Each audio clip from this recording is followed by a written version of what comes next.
Recording in progress.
At the heart of the church and mission is God's persistent call to make disciples who follow Jesus Christ, finding creative ways to express God's love in every community. The work of evangelism includes the cultivation of faith communities and new leaders, supporting a new church in an old neighborhood or an old church that welcomes new neighbors. Revitalizing churches leads to deeper conversations about building relationships, seeking partners, and embracing mutuality in mission.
sins. Save in the day of retribution, from death shield me, oh my God. Oh, divine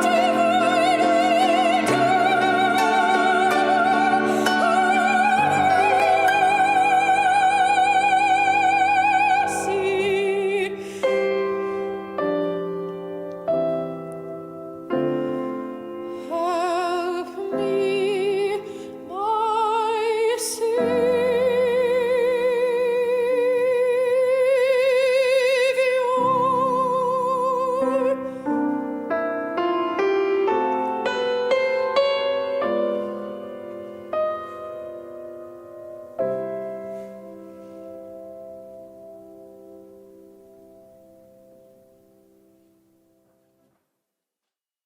Global Ministries responds to the world's need for mental, physical, and spiritual well-being through global health. Our health ministries reach vulnerable communities that have little access to medical help or other life-saving measures. More than 300 clinics and hospitals refurbished for service, a network of health professionals working together, medical supplies and equipment, medicine to treat diseases, and vaccines to prevent them from spreading are signs of global health at work.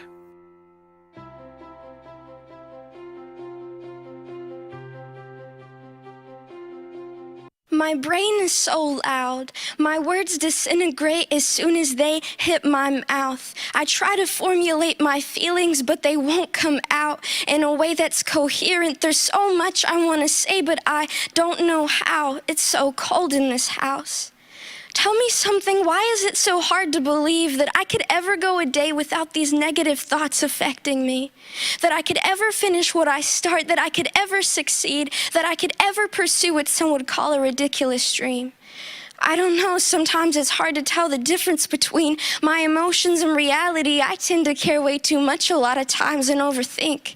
Have you met my friend Anxiety? He lives locked up inside of me, to the right of my depression, left of my OCD.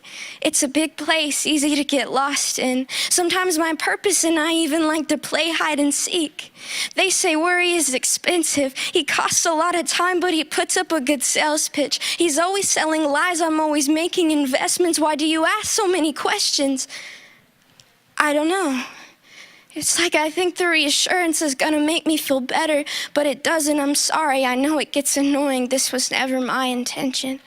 I know it gets tiring. I'm scared you're gonna get tired of me. I wanna be inspiring, but how am I supposed to be when it feels like I'm spiraling in the wrong direction?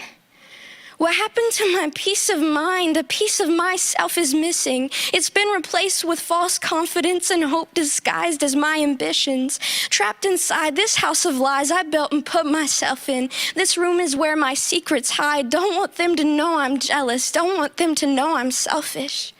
My pride told me love is something that I have to earn, and I believed him. So watch me blindly try and find my worth by succeeding. And things that make me known in this life, but when I die, have no real meaning. Watch me give my heart to those I know who only want to keep it for a little while, and then give it back in pieces like I'm only worth their time when it's convenient. I'm trying to hold myself together before I fall apart. I'm tired of holding myself to standards that are way too far. I'm being held hostage by my own thoughts. I try to run, but caution signals keep going off. It's my own fault. Love your neighbor as yourself, but I don't love myself at all. Is there still hope for me now, or am I too far gone? I was thinking maybe I could learn to hold myself again just like the old me did before. But maybe this time I could learn to hold myself not out of fear but out of love. But I can still hear the old me echo. I got so good at holding on that I could barely let go. Now I'm suffocating myself and still hating myself. No more secrets anymore. I built a house big and bright enough for you to notice, but I forgot the doors. I don't know what I was looking for, but this wasn't it. Can you teach me how to loosen my grip? You were never meant to be this kind of tired so young. You were never meant to carry this kind of weight on your own. I know it feels like you have nowhere to go when things get difficult, but there's a kind of peace that's so incomprehensible. My heart dies in my hands, but resurrects in yours. So why do I keep taking it back? I'll admit it though, I want to be the hero. I'll gladly wash your feet, but you can't wash mine. Because if you do, I'll be forced to recognize I'm so undeserving of this loving sacrifice. The King who bled and died uses his same scarred hands that created life, and he washes me. He washes me. So take my pride, tear down this house of mine. I hear you say, let go of yourself so I can hold you. Come undone. I know the thoughts, they get loud, but in case no one told you, nothing will ever be as loud as my love. Because love is not convenient. Blood poured out, body in pieces. It hurts so beautifully to surrender. It's breaking every part of me for you to put me back together. And what a mystery that you don't give me what's easy, but you'd rather see me through to the end of your perfect plan. Even when I don't understand, your love understands me, and it takes me by the hands. You are all that I need. You let me lie in green meadows. You lead me beside peaceful streams. You are more than a feeling. You are a promise that brings healing and reminds me what I'm living for. I am no longer a house without doors. I am a life with meaning, because my life is yours. Humanitarian relief and recovery is at the core of Global Ministries' work. The United Methodist Committee on Relief was founded more than 80 years ago in response to the devastation caused by the Second World War. Today, our efforts to alleviate human suffering include disaster response, support of refugees and migrants, and efforts to increase environmental sustainability and decrease food insecurity. This work is collaborative work involving the church, partners, volunteers, caseworkers, and counselors ready to serve all in need, regardless of nationality or race, faith or status. God calls missionaries from communities everywhere in the world to serve in communities anywhere in the world. Missionaries serve today as evangelists, health professionals, educators, and agriculturalists. They strive to strengthen neighborhoods, working with others to transform poverty into opportunity, injustice into equality. Missionaries care deeply about people, following Christ's example of unconditional love, going wherever God leads.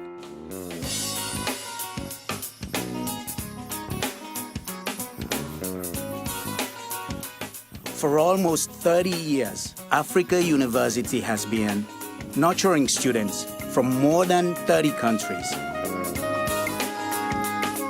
offering more than 50 academic programs, developing community-focused leaders,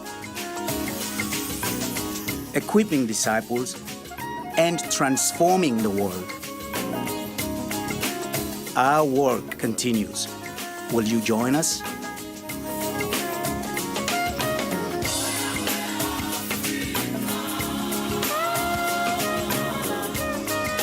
Africa University. Help us grow deeper roots.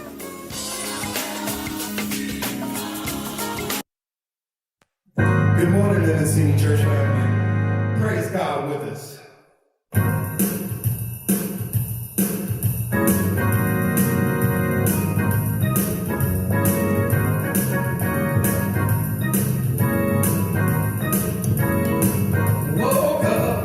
Woke up this morning with my mind. It was stayed on Jesus. Woke up this morning with my mind. It was stayed on the Lord.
I hope you all have enjoyed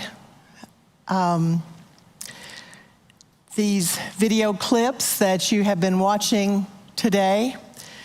A few of us were holding up our fingers to this little light of mine. Just such glorious music that is part of our tradition as a church. As we began to talk about the theme for this year's annual conference, our discussion most naturally focused on all that has transpired during this year of the pandemic.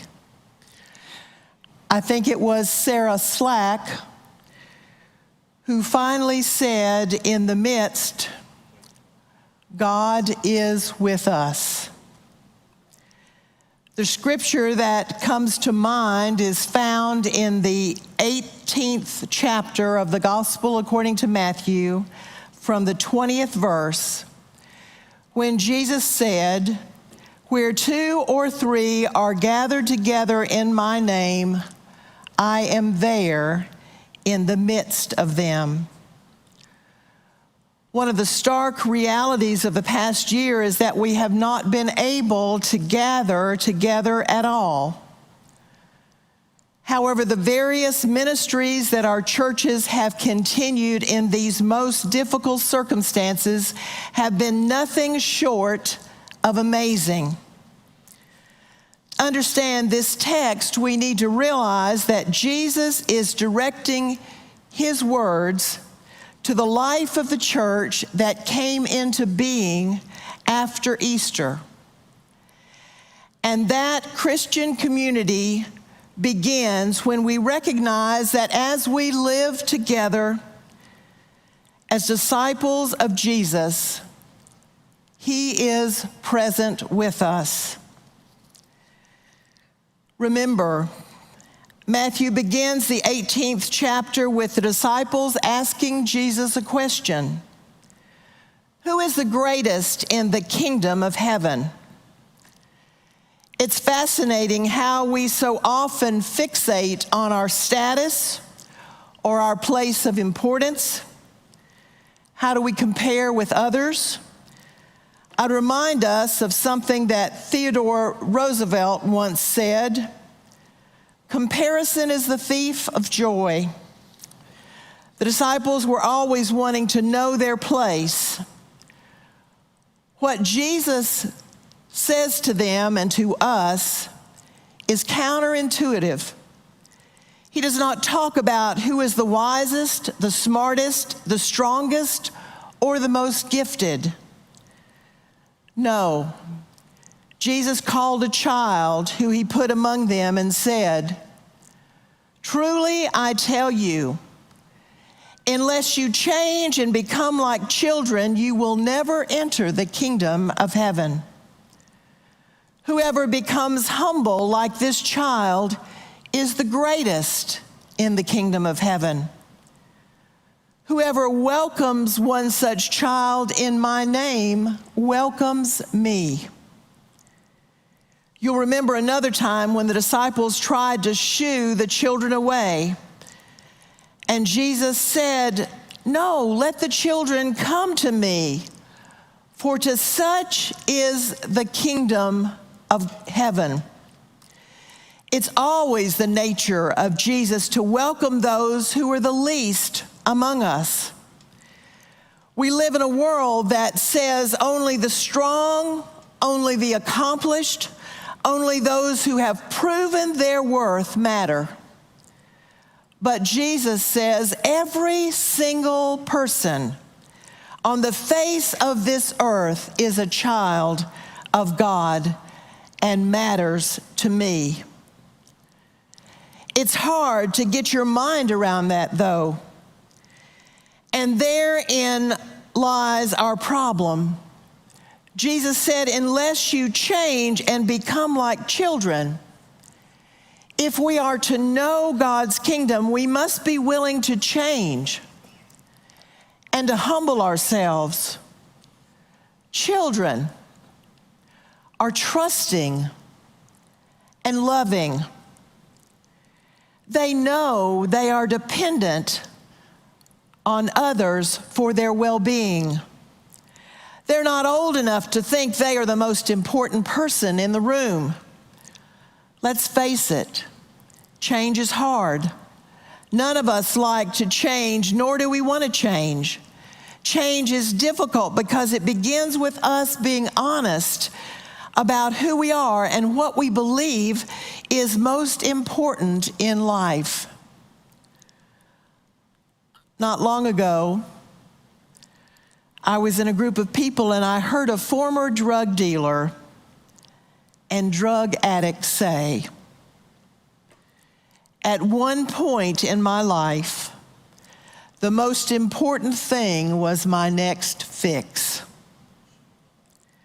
Well, that fix can be many things. That fix can be money. That fix can be pornography. That fix can be power, recognition, you know the list. But if we would give our lives to Jesus, then we accept the fact that we must be willing to change. Greatness in the kingdom of God is to become humble like a child. As I've thought about what that means, I've thought about my grandchildren. If anybody wants to see pictures, I have them. Daisy, Grayson, Campbell, and Wesley. We were just with them, and whenever we gather at the table for a meal, they sing a blessing that our oldest daughter, Mandy, learned in the child care program at Wheeler United Methodist Church. Now, I'm not much of a singer, that's Rusty. But as we gather around and those sweet little voices sing together, God our Father, we thank you for our many blessings, Amen, amen. Jesus said, unless you become like children, you will never enter the kingdom of heaven. I'll never forget what Creighton Shule said to me as we left worship one Sunday in West Columbia, South Carolina. He said, I don't come to church to be entertained by some preacher. I come to church to sit on God's lap. What a powerful image. To allow God to hold us in his embrace and to know that we are his child. There's something very sacred about holding a child on your lap. There's heavenly power in that. As a Mimi, I can testify to that. Colin Powers said it this way: all children need a laptop. Not a computer, but a human laptop. Moms, dads, grannies, grandpas, aunts, uncles, someone to hold them, read to them, teach them, loved ones who will embrace them and pass on the experience, ritual, and knowledge of 100 previous generations. Loved ones who will pass to the next generations their expectations of them, their hopes and their dreams. Now, my friends, that sounds like church to me. We must always remember that our children are God's greatest gift to the church because they will carry on the faith if we, the church, teach them and love them and treasure them. On March the 2nd, 1791, John Wesley was coming to the end of his journey on earth. with his last ounce of strength, he said, "The best of all is God is with us.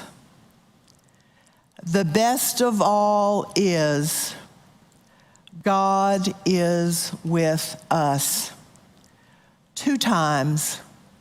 With his last breath, he proclaimed what I believe is true on this good day. In the midst, God is with us, and nothing is better than that. Amen.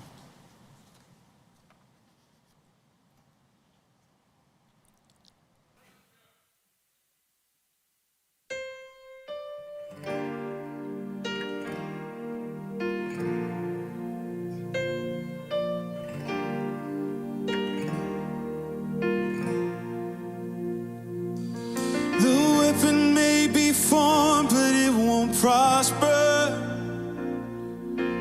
When the darkness falls, it won't prevail.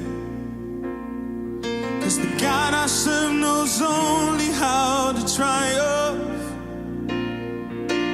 My God will never fail. Oh, my God will never fail. I'm gonna see a victory. I'm gonna see a victory, for the battle belongs to you, Lord. And I'm gonna see a victory. I'm gonna see a victory, for the battle belongs to you, Lord.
turn it for good. You turn it for good. You take what the enemy meant for evil, and you turn it for good. You turn it for good.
I'd like to officially welcome you to this session of the Holston Annual Conference.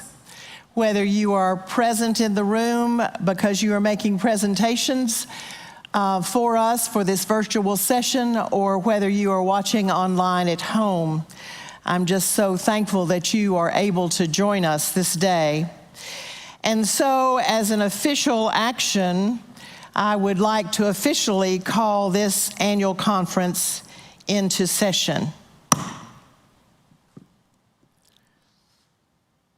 Now I'm going to call upon Ms. Becky Hall, who will share with us a few words of explanation regarding our annual conference format. Thank you, Bishop Taylor, for this opportunity to talk to you about the structure of our time together today.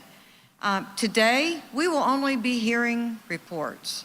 There's no opportunity for us to debate, to discuss, or vote on the reports that will be presented.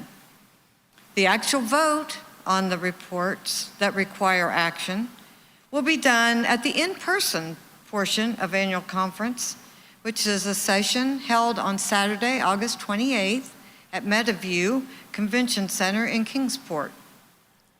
And in order to engage in the presentations of our presenters today, you need to have access to some materials.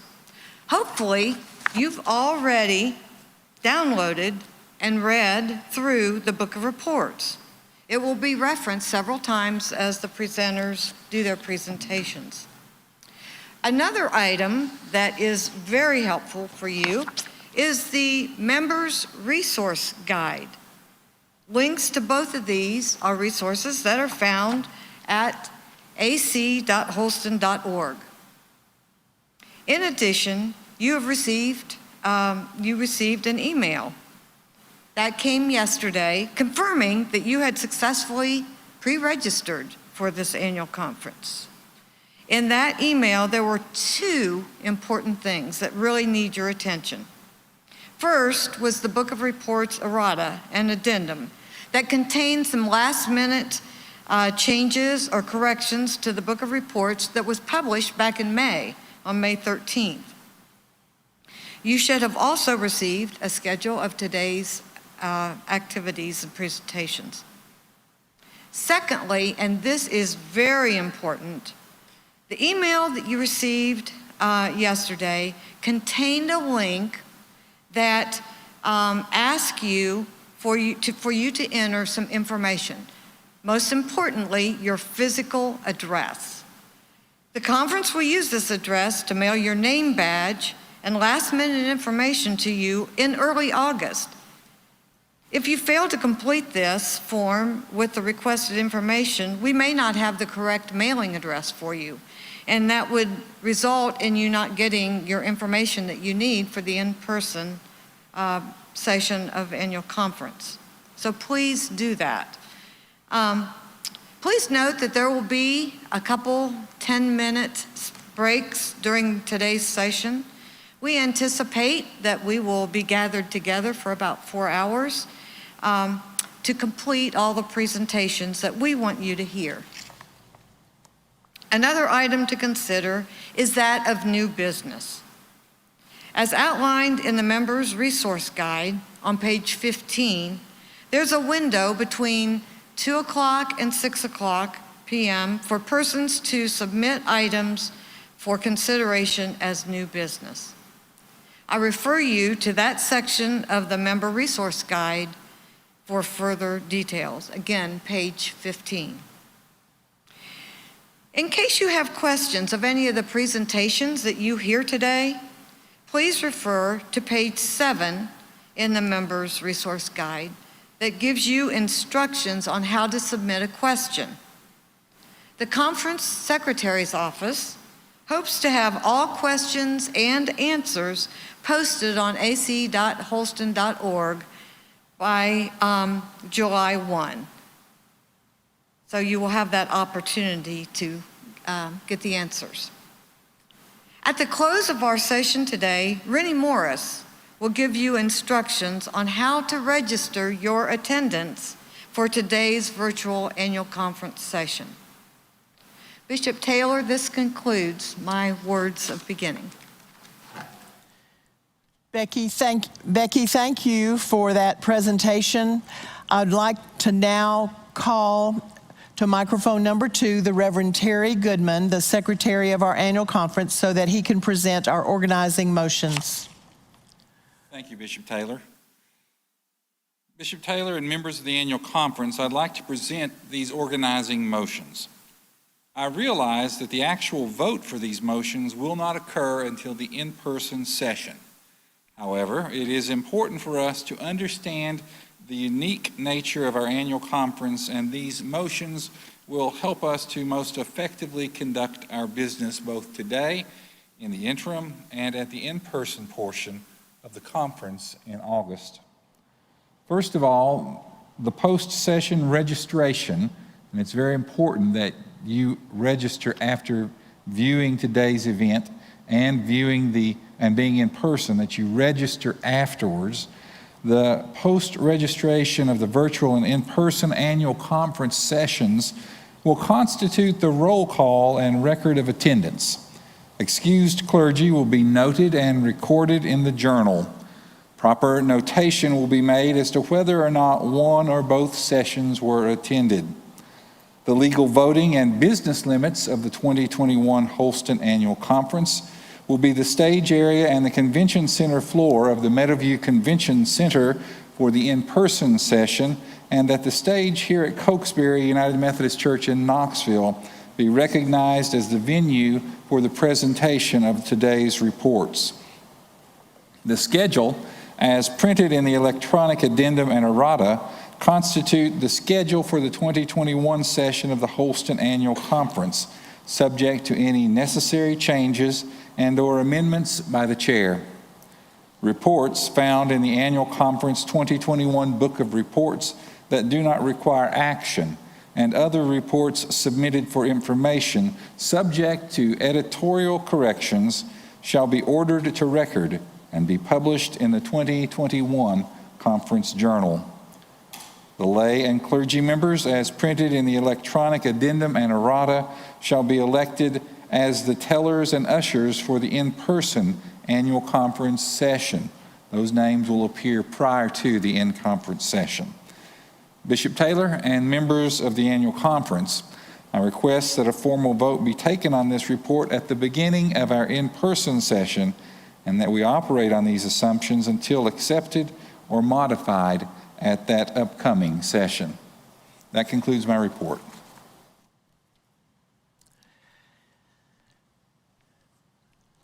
Thank you so much, Reverend Goodman, for those words of instruction and guidance. Friends, just to remind you, there will be debate and discussion. However, it cannot be done today. Today we hear reports. In August, we will have those reports properly before us so that the body may discuss and refine them. One of the items that I do each year as your bishop is to present a State of the Church address. Okay. Thank you.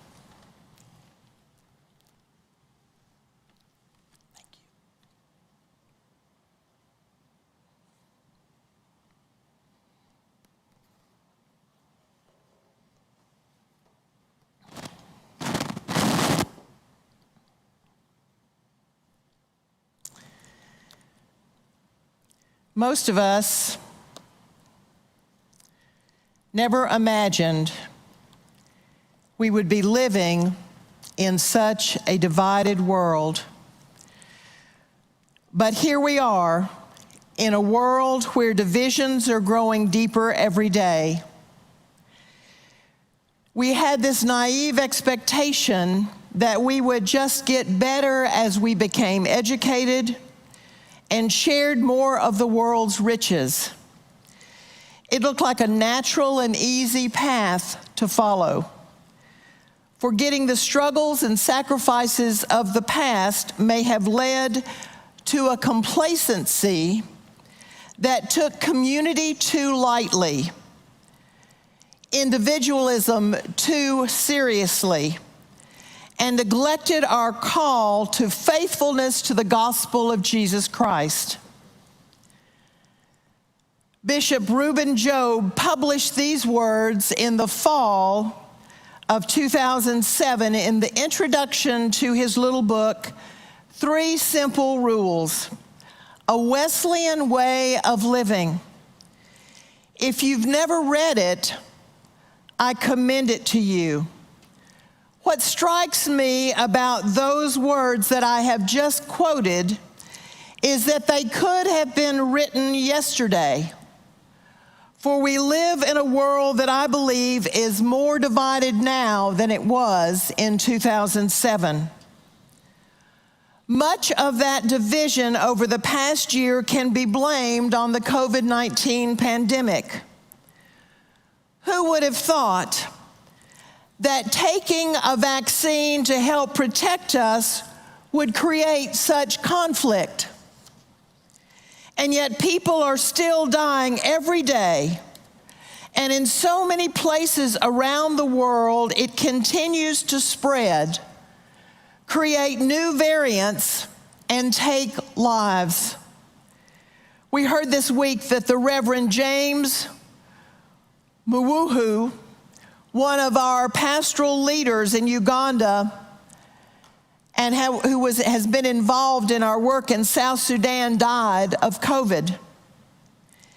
In India, just on the news this morning, the official death count is 307,231.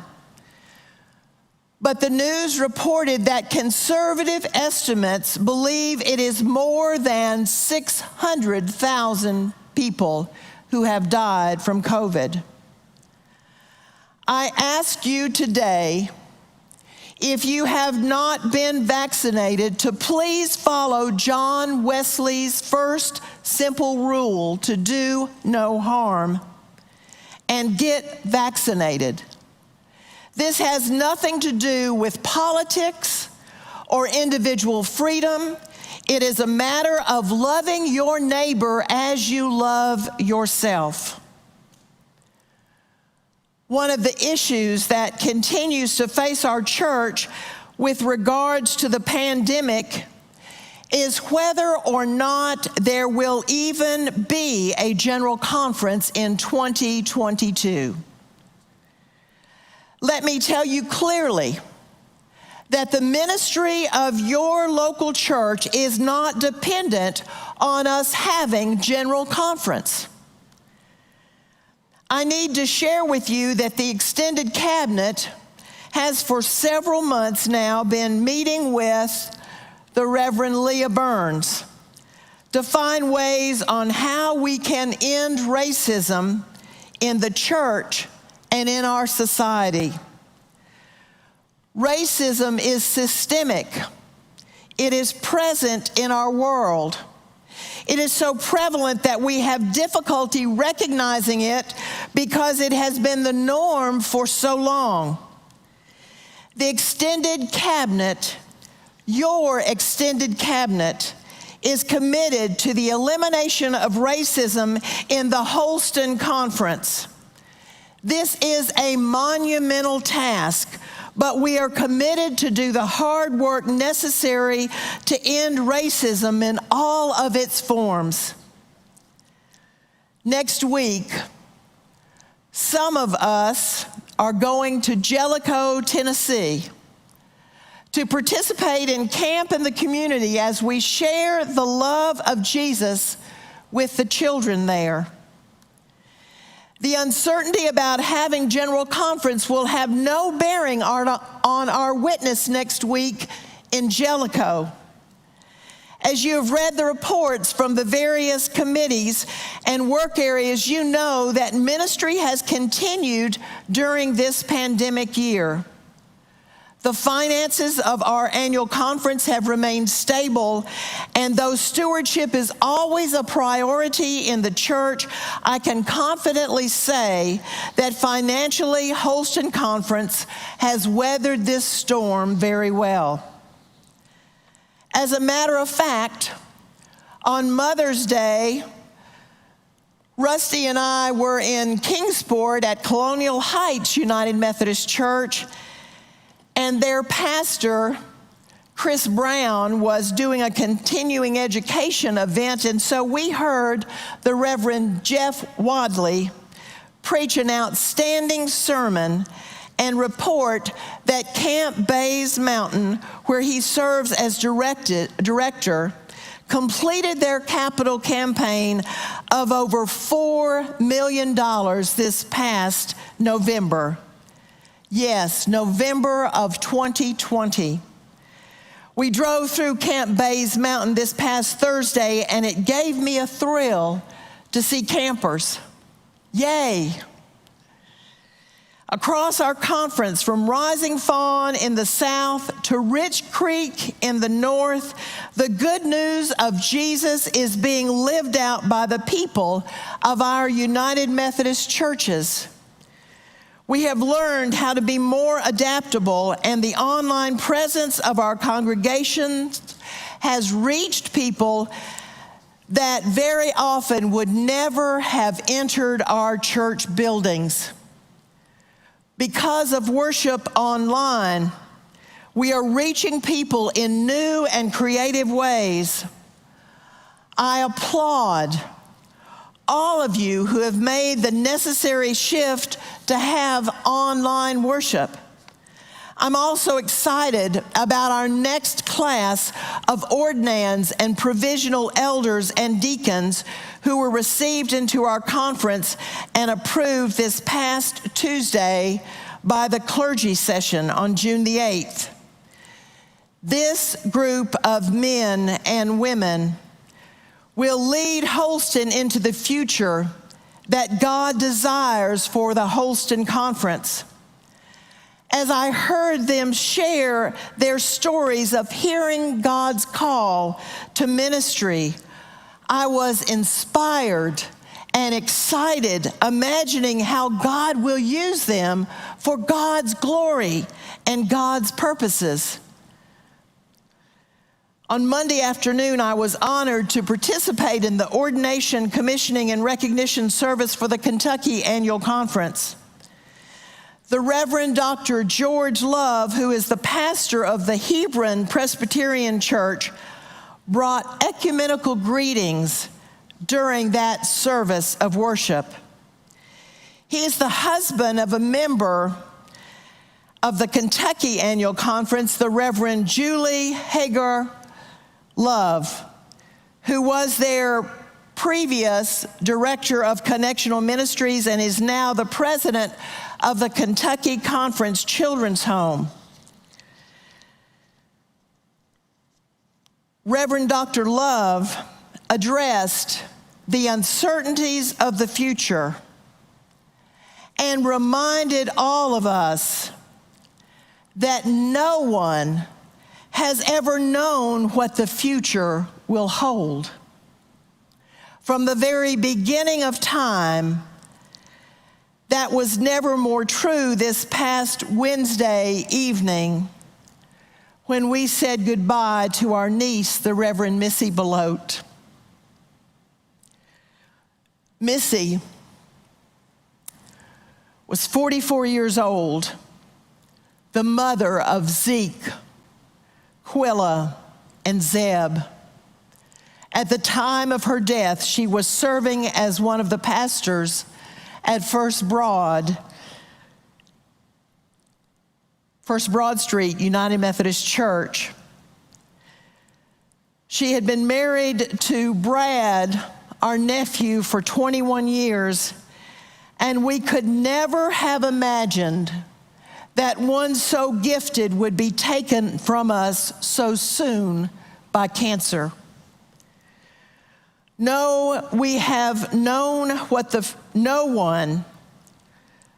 has known what the future holds. But my friends, it may have been a cliche, but it is so true that we do know who holds the future. As I prepare to retire on September the 1st of this year, I give thanks for the Holston Conference. When I became a part of you in June of 1973, and I bet we'll dig out some pictures of what I looked like then, I became a member of Rising Fawn United Methodist Church, and then was ordained a deacon in June of 1974. I would have never dreamed that my journey of ministry in the United Methodist Church would have brought me to this place as your bishop. I give thanks for all of those across our conference who have served with me, both laity and clergy. I'm reminded that our first Episcopal leader, Francis Asbury, faced the uncertainty of the struggle for independence and the birth of our nation.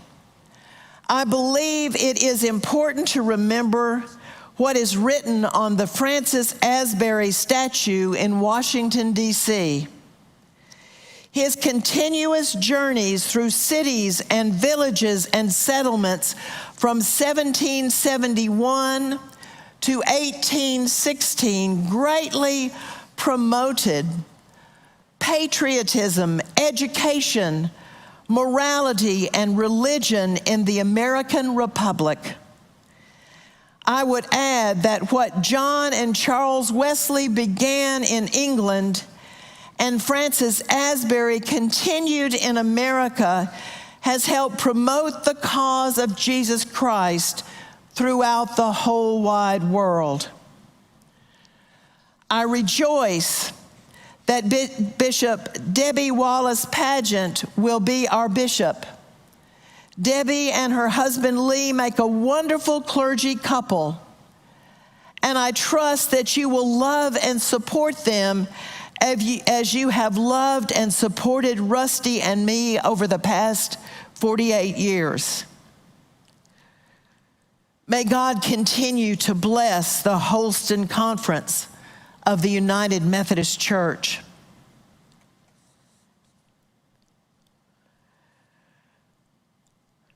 What we do know is that whatever we face, God is there with us in the midst of it.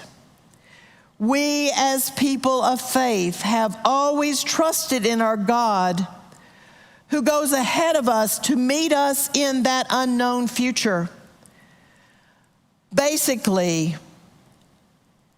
he told us, Reverend Love basically told us he loves being a pastor and that it is a glorious way to live your life. Now I'm going to call upon our lay leader, Mr. Dale Holly, if he will give the lay side of the state of the church. Thank you, Bishop. Bishop Taylor, lay and clergy members, friends of the Holston Annual Conference.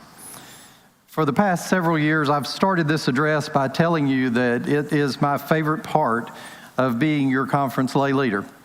So it's a little sad for me to know that this is the last time I have the chance to talk to you for a few minutes in this forum about the state of the church. It's been a privilege for me to serve as your conference lay leader for the last 9 years. During that time, you've invited me to speak in your churches and districts. You've allowed me to serve on more committees, boards, task forces, and working groups than I have time to list in the few minutes I have today. And you have, on some occasions, authorized me to be your voice of advocacy at all levels of the denomination. Whether or not we agree on the theological or other substantive issues facing the United Methodist Church, you have always shown me the grace, love, and mercy that we owe one another as brothers and sisters in Christ. For that, I am ever grateful and thankful to God. Thank you, Bishop, members of the extended cabinet, and conference staff for allowing me to be your partner in ministry, mission, and leadership in the important work that we're doing together in Holston Conference. Thank you, district lay leaders, and all the members of the Board of Lay Ministry for your tireless efforts on behalf of the kingdom. Watching you, spending time with you, and learning from you has been an important part of my own spiritual development. I treasure your friendship, your counsel, and the memories of our time laboring together. Since my family first joined First United Methodist Church in Sparta, Tennessee, when I was 5 years old, and for the 50 years since, I've had the blessing of seeing fantastic servant leaders responding to God's call and providing the example of what it means to live each day as a faithful disciple of Christ. I pray that God will give me another 50 years to live into that example so all of you can see that I really have been paying attention. Thank you all for being the church for me and my family. Bishop, when I heard that the theme of this year's annual conference was going to be "In the Midst, God is with us," my mind went immediately to the image of Jesus and the disciples in the storm on the Sea of Galilee. Now, the picture I saw was similar to Rembrandt's depiction in his famous seascape of this scene. Yours may be different. Maybe it's an illustration from a tattered Bible that your grandparents carried to church. Or maybe it's a painting hanging on the wall of your Sunday school classroom. Perhaps you even have the personal experience of being caught in a summer squall on one of the lakes in our part of the country. But whatever mental image or memory comes to your mind, fix it there for a moment while I share with you the ways I believe it represents the state of the United Methodist Church in 2021. A central feature of the picture you're holding in your mind is probably the sea. Is it churning, full of white-capped waves, angry looking? For the people of ancient times, the sea represented chaos. The author of Genesis says that in the beginning, God hovered over the face of the waters, and out of that chaos spoke all of creation into existence. Well, there's a lot of chaos in our denomination right now. Arguments over theology and polity, uncertainty about the future of the church, fear about what will happen at General and Jurisdictional Conference next year or whenever it happens, confusion about what the decisions of those bodies will mean for our local congregations. Take your pick. The list is long. Consider the faces of the disciples in the boat. Do you see terrified expressions? There's an old proverb that says, "We fear that which we do not understand." How much of what is happening in the church that frightens us grows out of our own lack of knowledge about the decision-making processes we use? It concerns us that when we ask 10 different church leaders the same question, we often hear 10 different answers. Who wouldn't be afraid in the midst of that environment? What about the storm itself? The flashing lightning, rain swamping the boat, huge waves crashing all around? When we talk about the storms of life, we generally mean those external forces that attack and try to destroy us. Is that part of what has us worried about the state of the church? Are we alarmed at the thought that there are those who love the fight, promote division, or consider the breaking apart of the church to be the ultimate victory? But there are also signs of hope in the picture that you're holding. Early Christians saw boats as symbols of the church. Think about what boats do. They lift up, they protect, they provide shelter and sustenance. At its best and most effective, that is exactly what the church does as it serves all people. A boat of large size requires a crew, each person performing a different task to keep it moving forward, on course, and serving its intended purpose. In the church, we are called to use our diverse gifts to serve the kingdom and fulfill God's purposes. In the picture I have in my mind, I can't see the wind, but I can see the evidence of its presence and power. The billowing sails, the rocking boat, the peaks and troughs of the swelling sea. The Hebrew word ruach is used throughout the Old Testament. Sometimes it's translated as wind, other times as breath, still others as spirit. But wherever it appears, it carries with it the idea of the presence of God's Spirit. In Acts, Luke describes the Holy Spirit falling on Pentecost worshipers in the upper room as a mighty rushing wind. Have we not seen the Spirit of God moving in our churches in a powerful way during the past year? When the temptation was to hide behind locked doors for fear of illness or hatred or violence, the Holy Spirit compelled us to reach out in love to our members and our communities. We found new ways to join together for worship in virtual settings when we couldn't gather face to face. We responded to those around us who were suffering by expanding and opening new food, clothing, and caregiving ministries. We interceded through our prayers and our presence in the unrest in our neighborhoods to seek solutions and encourage dialogue. As a fellowship of believer, the hands and feet of Christ on earth, we know that none of these things would have been possible without the Spirit of God being present in the midst of it all. But I think the most hopeful part of this image is right there in the middle of the boat. Jesus, Son of God, Savior, and he's resting, calm and gentle. While everything seems to be falling apart around them, Jesus is in the midst of the boat, the church, surrounded by his disciples, the people of God. Even though they don't understand what's happening and are terrified, Jesus has it all under control. In the midst of their panic and fear, Jesus responds immediately, firmly, and with authority. He speaks to the storm, reminding us of the power inherent in the work of God. Peace, be still. The wind stops, the sea becomes dead calm, the disciples are amazed. Who is this that even the wind and sea obey his voice? The power of God will not be overcome by the external forces that attack us. It will not be overwhelmed by all the things that seek to destroy the church. It will not be pushed aside by all we see going on in the world that terrifies us. God is in control. That has been the truth since the first moment of creation. It was the truth during the trials and tribulations of the nation of Israel. It was the truth for the disciples and followers of Jesus as he taught and healed in the villages of Judea. It was the truth when the disciples went into hiding after his crucifixion.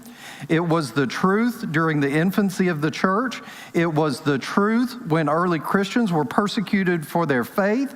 It was the truth when the church spread and multiplied and divided, and thanks be to God, sometimes came back together after division. Friends, what was true all those years ago remains the truth for us today. The power of God is eternal and will not be defeated. Here's what else I believe. God is calling the church, we as believers, our congregations, our leaders, our denomination and all denominations, the church universal, to be speakers of peace. God's peace, not peace as the world often sees it as simply the absence of conflict. God's peace is holistic. It calms, but it also heals. It comforts, but it also gives strength for the rest of the journey. It feeds and clothes, but it also teaches and nourishes to allow us to carry on the work God has called us to do. It forgives and reconciles. It manifests itself in mercy, grace, and love. So, Bishop, what is the state of the church in 2020-21?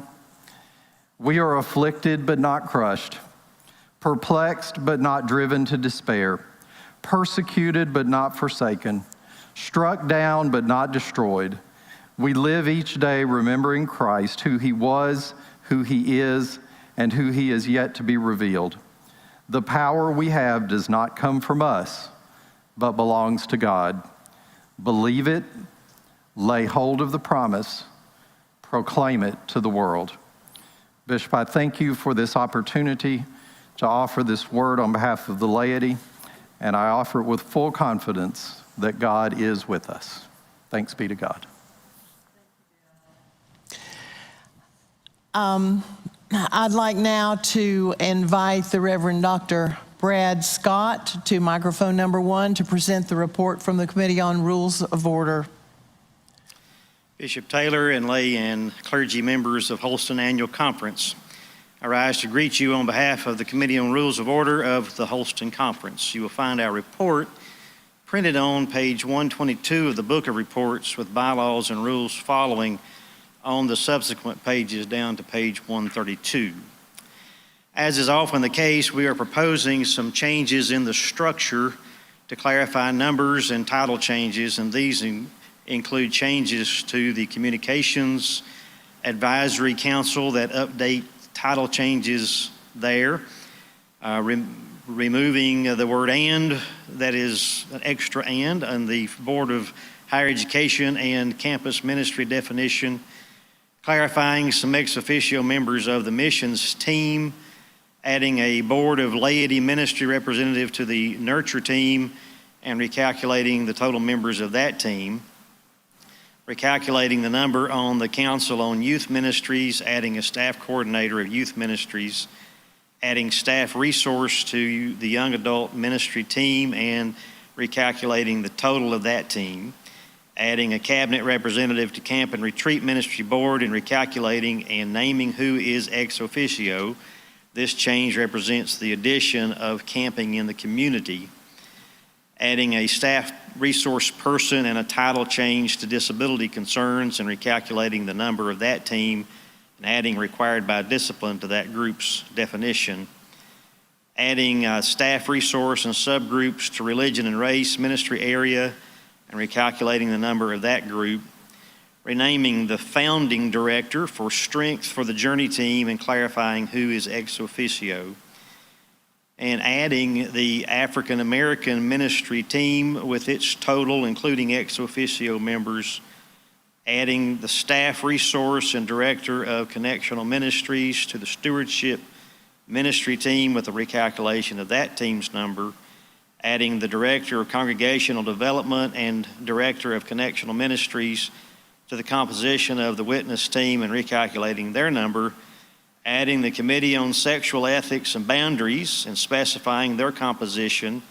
and total number, recalculating the Board of Ordained Ministry, removing Vocational Discernment Coordinator, recalculating the total for the Administrative Review Committee, adding some language to the Center for Wellbeing Supervisory Committee, adding the Minister's Convocation Design Team with their total and composition for information only, recalculating the total on the Conference Board of Trustees, adding the Conference Treasurer in a non-voting slot, recalculating and adding the Executive Assistant to the Bishop and the Director of Clergy Services / Conference Treasurer to the Commission on Equitable Compensation, and recalculating the Committee on Petitions and Resolutions and clarifying what ex officio means for that group, striking some language that wasn't necessary, and changing the word "and" to "of" in the title of our own committee, recalculating the number of the Episcopal Residence Committee, adding a cabinet representative and the executive assistant to the bishop, showing a small editorial change related to the name of the Committee on Rules on page 129. Then on page 130, Rule 17, we strike the deadline for new business and replace it with some language to allow that to come by email before today, June 12, 2021. The change is expected to last only for this year's session and be returned to the way it was before when we can meet in person. That change gives us the ability to still have a way to address new business even under the constraints of the pandemic. Rule 21 is updated to clarify when standing rules changes take effect and add the conference website as an official edition of the journal. Rule 37 is added to give the conference the authorization from ourselves as an annual conference to conduct our business the way we are conducting it today. This is necessary because it is different, and we have to authorize that difference. And I think that's it, Bishop. This concludes our report. Thank you so much, Brad. I appreciate all that work that your committee has done on our behalf.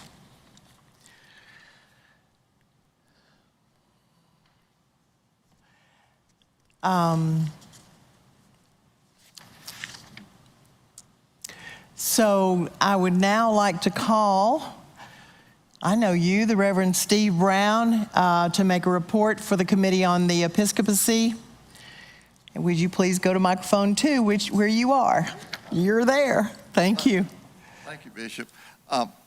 Again, I am chair of the Episcopacy Committee, and the Episcopacy Committee meets with the bishop in a normal year before pandemic, once a quarter, to discuss things that deals in the bishop's life and what's going on with the bishop and the church. And so I'm here to tell you that our bishop, and she's already mentioned that, is retiring September 1st. Well, I beat you. I retired Tuesday after 48 years also. Okay. And so we want to celebrate her, want to celebrate that. Our new bishop is coming, and Deborah Wallace-Paget is North Alabama, and she will be with us as well, the 2 conferences together. And so we know that we will have a good working relationship with her, just as we have with Bishop Taylor. I have been the Episcopacy chair for the 9 years that Bishop Taylor has been our bishop, and it has been a good time, and she has led this conference well. And so I want to thank her, and the conference wants to thank her as well for all that she has done. I mean, she led us through tough times with pandemic. It has been a tough time. These days have been tough. It's been tough for the church, but she has led us well, and so we thank her. And the committee thanks you for all that you have done. She started out as a pastor, and she mentioned Rising Fawn, but she started out as a pastor, and she moved to district superintendent and then to bishop, 8 years in the South Carolina Conference as their bishop before she came to us. She is from Holston. When she retires, she'll be living in Holston, and she'll be back home to Holston. And we thank her for that. And you know what? After September the 1st, she's Dindy. Back to the first name. She said at our meeting, she said, I get my first name back. And so we appreciate her and we thank her. And also at the in-person meeting in August, annual conference, we will have an opportunity to thank her and show our appreciation. And there'll be details that Tim will be sending out about things and ways that we can do that, and that will happen. So again, it's been a wonderful 9 years, and we express thanks. And that is the end of my report. Thank you, Steve, so much. I'd like to call upon, whether you're there, is Carolyn Kidd, chairperson of the Conference Council on Finance and Administration, to present their committee's report. Bishop Taylor, members of Holston Annual Conference, earlier this week it was discovered that incorrect data was pulled in identifying 5-star and 100% tithe churches for 2020. We ask that you please disregard the 2020 5-star churches and 100% tithe churches report, which is found on pages 68 and 69 of the Book of Reports. We do not have the correct 5-star churches report, but projected on the screen are the 370 100% tithe churches for 2020. 5-star certificates and 100% tithe certificates will be distributed at church conferences, and a true report will be included in our conference journal. The role of the Council of Finance and Administration is defined in paragraph 612, section 1 of the 2016 Book of Discipline. The purpose of the council shall be to develop, maintain, and administer a comprehensive and coordinated plan of physical and administrative policies, procedures, and management services for the annual conference. The 2021 Recommendations and Guidelines written report to the annual conference is found beginning on page 46 of the Book of Reports. Note that 162 number should be 370 for the churches paying 100% of the tithe, and that the number of churches who paid some portion in that written report is also incorrect. Again, correct numbers will be recorded in the 2021 Conference Journal. CCFA also bears responsibility for recommending to our annual conference a budget within the bounds of anticipated income and proposed expenditures for ministries in Holston and beyond. The 2022 budget recommendation is found beginning on page 52 of the Book of Reports. Over the past several years, this has been a struggle for CCFA with the policy of recommending a budget which is not in excess of our previous year's receipts. Funding for various ministries has decreased because of decreased income, and with the realization that it is not fiscally responsible to continue to deplete our reserves. Even prior to 2020, it was becoming apparent that our tithe system as it is currently operating is not sufficient to fund the ministry needs and goals of our annual conference. Earlier this year, using the authority given the council by the Book of Discipline in paragraph 612, section 5B, to establish committees and task forces and define their duties and authority as it deems necessary for fulfilling its purpose and responsibilities, a task force was established with members from CCFA, from the Cabinet, and the Board of Pensions. The purpose of this task force is to study our current tithe system, look at historic data within Holston, and study data from other annual conferences in order to bring before the annual conference for its action in the 2022 session a recommendation for method and formula as it provided under responsibilities in paragraph 613, section 3.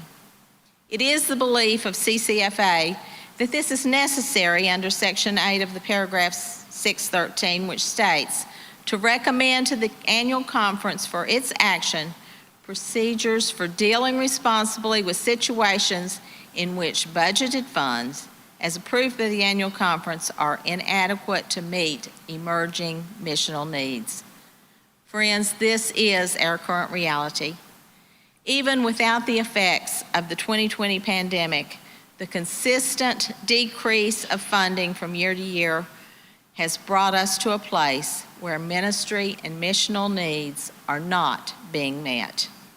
The budget process for 2022 began with a meeting which included chairs and leaders of ministry teams and members of the extended cabinet, along with members of CCFA, for a time of sharing of ministry needs and ideas on how to minimize decreases in funding for these needs. CCFA then met to develop a 2022 budget for recommendation to the annual conference. If previous guidelines of not budgeting more than receipts of the previous year had been adhered to, the budget reduction would create additional hardship on many ministries funded by our conference budget, just as we are beginning to reemerge from the pandemic and seeking ways to engage our neighbors in meaningful ways which offer the gospel and meet needs. Therefore, CCFA made the decision to base the 2022 proposed budget on tithe received in 2019 rather than 2020, which has presented to us unique challenges and circumstances. The budget before you then reflects our best effort at projecting income and meeting missional and ministry needs for 2022, while the task force does the important work to bring before the 2022 annual conference a recommendation which both empowers local churches and ministry and communities and enables our churches to be a part of the ministries beyond their communities as well. For far too many of our congregations and pastors, support for the annual conference and beyond is seen as a tax or an obligation rather than an opportunity to participate in connectional ministry.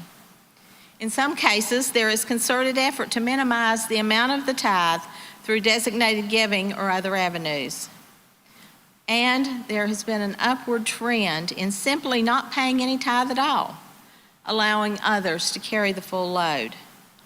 Over 50 churches in our conference paid no tithe in 2019 or 2020, and 30 plus paid no tithe in the previous 3 years. Dissatisfaction with decisions and anticipated decisions of General Conference have no doubt played a significant role in this. Having been a part of this denomination for my entire life, and having been in churches of all sizes, in small and medium and large, I've certainly not always agreed with the direction or decisions of the General Conference, or of the conference, or even of the local church. However, the vows I took were to uphold and support the church, and that included financial support. So I simply ask this: what message is being sent to membership and community in withholding financial support and failing to participate in ministries within our connection? Whatever happens when General Conference convenes will happen. But until then, there is ministry to be done, and there are needs to be met. Despite the financial challenges of 2020, 370 of our churches paid 100% of their tithe, and to them I say thank you. And to the churches who struggled and paid some portion of the tithe, I say thank you. The shortfall of income overspending was $199,305. This would have been significantly more if ministry teams and conference staff had not been diligent in controlling spending. At the point that our church buildings were closed and corporate gatherings suspended in an effort to curb the spread of this previously unseen virus with its deadly consequences for many, there was a realization that ministries, local and connectionally, needed to continue, and new ways of doing ministry were necessary. Since passing the offering plate was not an option, an online portal was provided so that the members could continue to bring their tithes to the local churches. Thank you to our conference treasurer and staff for making this possible and for bearing both the cost and the workload of administering this for our local churches. At the end of January 2021, $1,054,567.06 had been received and forwarded to local churches for their ministry. And as local churches continued to find ways of meeting needs and offering Christ in our communities, so did our ministry teams within our conference. Communications quickly set up links for online meetings and offered assistance and training to churches in using these links, as well as creating a presence on social media. Grants were offered to help with communities' needs and projects. Both youth and children's ministry teams quickly created online groups for sharing ideas and providing support and resources for leaders. Laity training shifted to online training for certified lay servants, crossing district boundaries and providing opportunities for more lay persons to be equipped to more effectively serve in their local churches, their communities, and beyond. When children could not gather at our conference camping sites and camp community could not in person be in communities, over 1,000 children were able to experience church camp at home through doorstep deliveries of boxes containing craft supplies, games, science experiments, Bible stories, and snacks. Wesley Foundation leaders continued to connect with students online to provide not only Bible studies, but other spiritual development and emotional support during a difficult and trying season. These are but a few examples of ministries within our connection during the pandemic shutdown. And now the challenge of reopening is upon us, and with it comes an invitation to reevaluate ways of effective ministry. We have many new opportunities in our conference to be the hands and feet of Christ in our communities and beyond. The budget we are recommending for 2022 is much more than dollars. It is an opportunity to be a part of life-transforming ministries across our connection.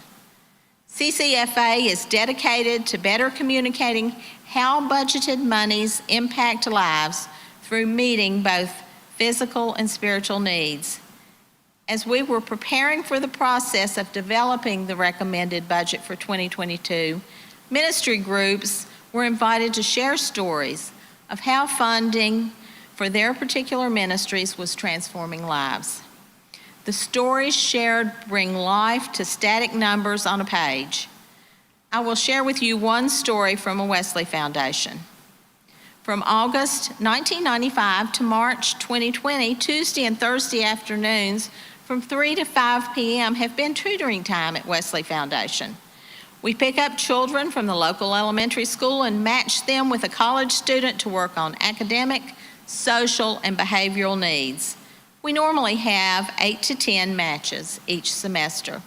The influence of this ministry is far more durable than ever imagined. This summer, a man came over to estimate a painting job. When he arrived, he had 2 young teenage boys with him. When they came in, they asked if they could look around. When they left us, their dad told me that they heard him say he was coming to the Wesley Foundation and there was no way they were staying at home. He talked extensively about how much they love their involvement in the Tutor Mentor program and how much they benefited from their experience here. When the boys came back to us, they were bubbling over with stories about their time here and how they hated to age out of the program. The college students benefit from their time as volunteers in the program as well. Not long ago, I received a call to verify a student's involvement as a volunteer tutor. The young woman was entering the Peace Corps, and they were checking her list of references. The student's lasting impression of our ministry is that we are here to help them and provide opportunities for outreach and service they would not find elsewhere. Although this program had to be paused in March, the plan is that it will resume with return of students to campus this fall. This is only one picture of the many ministries supported through our conference budget. The approved budget for each Wesley Foundation for 2021 is $20,520. The recommended budget amount for each Wesley Foundation for 2022 is $16,826. Identifying ways of effectively sharing of stories and not just of dollars needed is part of the work of the task force we formed as we strive to see beyond the dollar signs to opportunities for continuing to engage in effective ministries and fund emerging missional needs. I'm grateful to the members of CCFA who take this seriously, the responsibilities with which we are entrusted, and to our conference treasurer who goes above and beyond. I'm also grateful to our conference staff and leadership of our committees, boards, teams, and councils who share in the ministries to which we have been entrusted, to the cabinet for leadership and guidance as we move forward, and to Bishop Dindy Taylor, who has been unwavering in her commitment to Holston. Thank you, Bishop. This concludes my report, the report of the Council of Finance and Administration. Thank you, Carolyn, so much. You brought those ministries to life for us. Thank you for sharing that. I'd like to now call on the Reverend David Tabor to present the report from the Conference Board of Pensions and Health Benefits. Thank you, Bishop. Bishop Taylor and members of the annual conference, my name is David Tabor. I am honored to serve as chairperson of the Holston Conference Board of Pensions and Health Benefits. Your Board of Pensions has worked diligently over the past year to provide the best benefits possible for our conference, clergy, lay staff, and their families, and I thank each board member and the conference staff for their hard work. I am pleased to present to you the Board of Pensions and Health Benefits 2021 report. Full report can be found on pages 70 through 82 in the 2021 Book of Reports. The faithfulness of our congregations and the member churches never cease to amaze.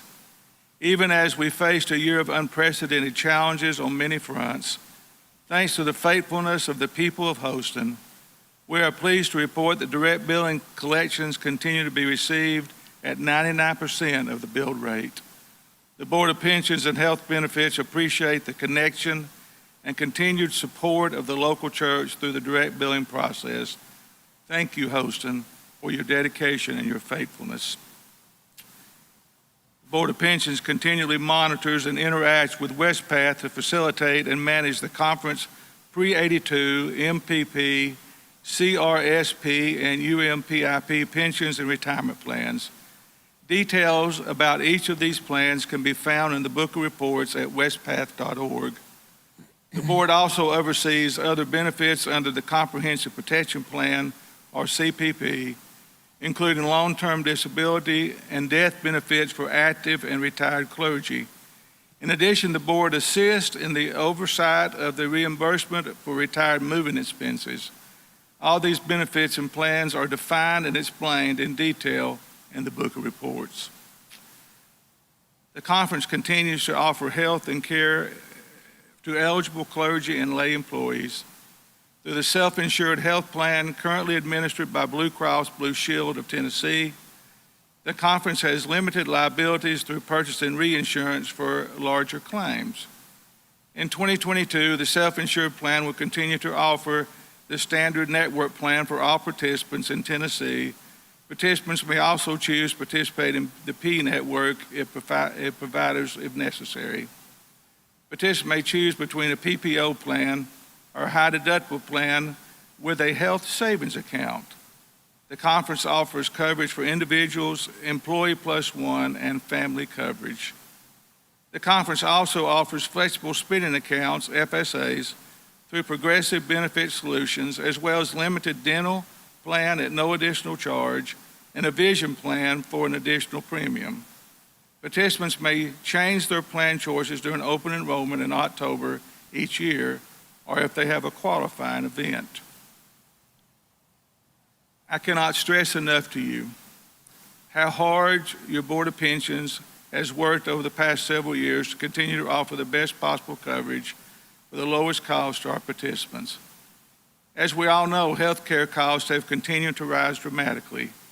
Each year, Blue Cross Blue Shield of Tennessee recommends a rate structure in order to fully fund our plan. In 2020, our rates were still 17% below the rates recommended by Blue Cross Blue Shield. Despite best efforts to keep participants' costs low and mitigate claims, the board has come to hard realization that significant changes need to be made to the plan features and the rate structure to fund our health care insurance. Even with the rate increases in 2020 and the plan changes and 99% collection rates, the Board of Pensions was short approximately $2.1 million at the end of 2020. To put it simply, we are not collecting enough in premiums to fund the current plan. So let us look at the steps the Board of Pensions has made to close this gap. In 2022, health insurance plan rate sheet can be found on page 78 of the 2021 Book of Reports. The rate sheet can also be found on our conference website in the benefits sections. Changes were also made to the plan structure to help mitigate expenses. These changes will be communicated via hostin.org prior to open enrollment in October.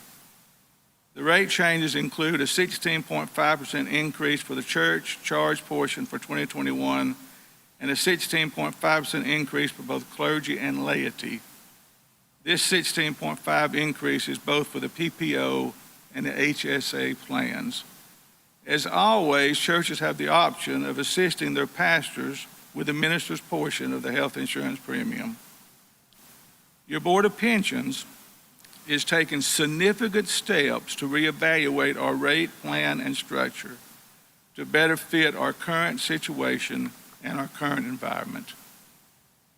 In 2016, the Board of Pensions instituted an annual wellness exam policy to try to reduce the cost of claims by uncovering underlying problems with preventative care. The policy states that all covered employees and their spouses, if covered by hosting insurance, must have an annual wellness visit, which is covered 100%, to avoid a 75% or $75 per month increase per person during the next year's plan. Due to COVID-19, many providers stopped offering wellness visits. So many, in fact, that we waived the wellness exam requirement for both 2020 and 2021. This means that if you do not have your wellness exam during those years, you will not have a premium increase in 2022. However, your wellness exam is covered 100% of all participants and encourages you to take that wellness exam regardless of the requirement. Beginning January 2022, the wellness exam requirement will be reinstated and will affect 2023 rates. Through the years, the Board of Pensions has done its best to provide an affordable option for health care for retirees. Part of this plan has been a retiree stipend. Based on the years of service which is dedicated from the retiree and their spouses, deducted rather from the retirees and their spouses' monthly Medicare supplement premium. In 2018, the conference annual budget ceased funding the stipend and the responsibility was passed on to the Board of Pensions. Since 2018, the Board of Pensions has undertaken several initiatives to attempt to fund the cost of this stipend. However, these initiatives have not covered this more than $1 million stipend expense. Thus, for the year 2022, the Board of Pensions made the hard decision to reduce the stipend from $50 per year of service up to a maximum of 30 years to $25 per year of service for a total maximum stipend of $750 per year. For the year 2023, the Board of Pensions made the difficult decision to stop funding this stipend. The Pre-82 pension plan provides for a lifetime pension benefit for eligible clergy and 70% of that benefit for surviving spouses during their lifetime. The benefit is based on the years of service prior to January 1, 1982, and the dollar amount referred to as the past service rate for each year that does that service. The Board of Pensions has voted to retain the 2021 past service rate of $601 for the calendar year of 2022. Westpath offers events and webinars throughout the year for clergy for all stages of their career. Because of COVID-19, the in-person conference became almost impossible. The Board of Pensions offers scholarship for these events for both clergy who are just starting out as well as those who are getting close to retirement. If you'll visit Westpath's website and contact the Conference Board of Pensions office to request a grant, you will find that those grants will become available again this year. Bishop Taylor, this concludes the report of the Board of Pensions and Health Care for this calendar year. Thank you, David. You shared some very important information with us, and I appreciate it very much. You all have been busy on our behalf. Yes, you have. Thank you. I now call on the Reverend Bruce Gallion for the report from the Commission on Equitable Compensation. The report of the Commission on Equitable Compensation can be found on page 86 in the Book of Reports. Our committee exists to provide a fair and equitable level of compensation for clergy at minimum levels. Let me repeat that. We exist to provide a fair level of compensation for clergy at minimal compensation levels. Our work has no connection to those clergy and churches who are at higher than minimal levels. Our work is just in regard to those at minimum. We are charged by the Book of Discipline to be sensitive to the financial needs of the clergy family. We strive to set amounts that provide a living wage in an ever-increasing, expensive world to live in.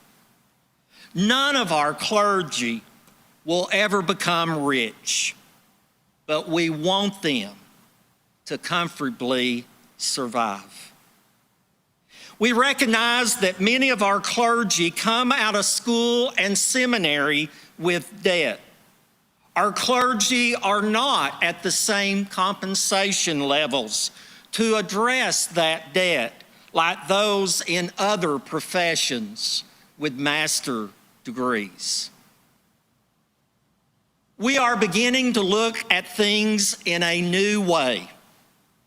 For one, you will notice that our recommendation for minimum levels for 2022 are not based on a percentage.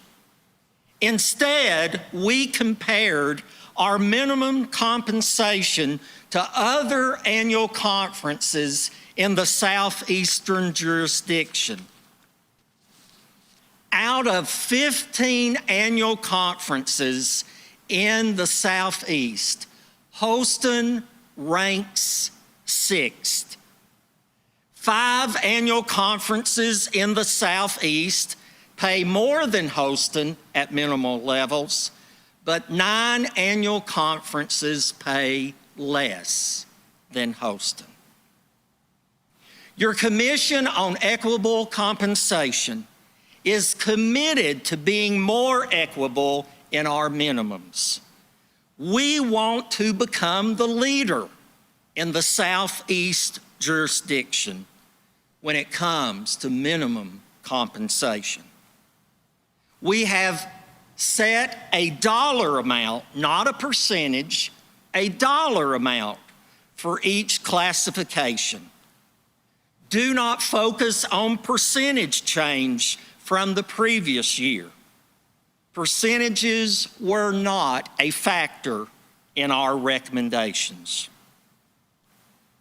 Let me say once again, the Commission on Equitable Compensation does not exist to give direction for the compensation of all clergy in our conference. Historically, in the past, many churches at various levels of compensation have used our percentage recommendation as a guide for them to follow, for all churches to follow. Again, our only concern is about those at minimal levels. Each congregation above minimum levels should evaluate their own setting and situation and prayerfully consider its compensation amounts for their clergy. We hope that each church will take seriously cost of living increases as well as consider merit increases. We are grateful to the churches who have received self-supporting status and to those churches who continue to strive toward that goal. Bishop Taylor, this concludes the report of the Commission on Equitable Compensation. Thank you very much, Reverend Gallion. That was a very clear report. Thank you, sir. I now call on the Reverend Mike Sluter for the report from the Dismantling Racism Task Force. Thank you, Bishop Taylor, and thank you, Holston Conference, for your commitment to dismantling racism here in the conference and around the world. We are grateful for your commitment and for your time. Wanted to share with you a couple of the things that the task force that has been put together since we last met, what some of the things that we have been working on under the direction of the cabinet. One of those things is we will begin to work in partnership with the Fearless Dialogues organization, Dr. Greg Ellison out of Emory University in Atlanta, as his organization around Fearless Dialogues will do a training of the trainers for our task force so that we can begin to hold conversations in each district around dismantling racism and what that might look like and how to have some of those difficult conversations. So be looking for that information in the near future. Another thing that we will be working on will be putting together a self-assessment tool for local churches so that they can begin to look at themselves and where they are in their work in dismantling racism and some of the things that they could be doing and should be doing. So we will be putting together an assessment tool that you can use at your local level. We'll begin to pull together resources and park them on the conference website for you to have access to as you join in and continue or begin work at your local church level to dismantle racism in your area. This is work that will not be done on a short-term basis. This is a long-term commitment. You heard Bishop Taylor refer to it a little bit in her opening statement and talk about the Reverend Leah Burns working with the cabinet, and you'll hear from Reverend Burns a little bit later. And we are so appreciative of her work and of her pushing the cabinet to continue this work. I am thankful for this task force and for their commitment. They are ready to get things done, and you will continue to hear more from us as we put this work together and get it into your hands, because the real work will be done by you at your local church level as you have these conversations and do this work to dismantle what's been part of our lives for so long. And so I appreciate that commitment, and I'm in prayer for you, and you be in prayer for us. Bishop, this concludes my report. Mike, let me just add for those watching that this report, this group was established by action of the annual conference last year, this task force, and that their report is not found in the book of reports, but rather in the errata and addendum. And so I want to be sure everybody reads that and has access to that and can find it. Thank you. So thank you very much, Mike.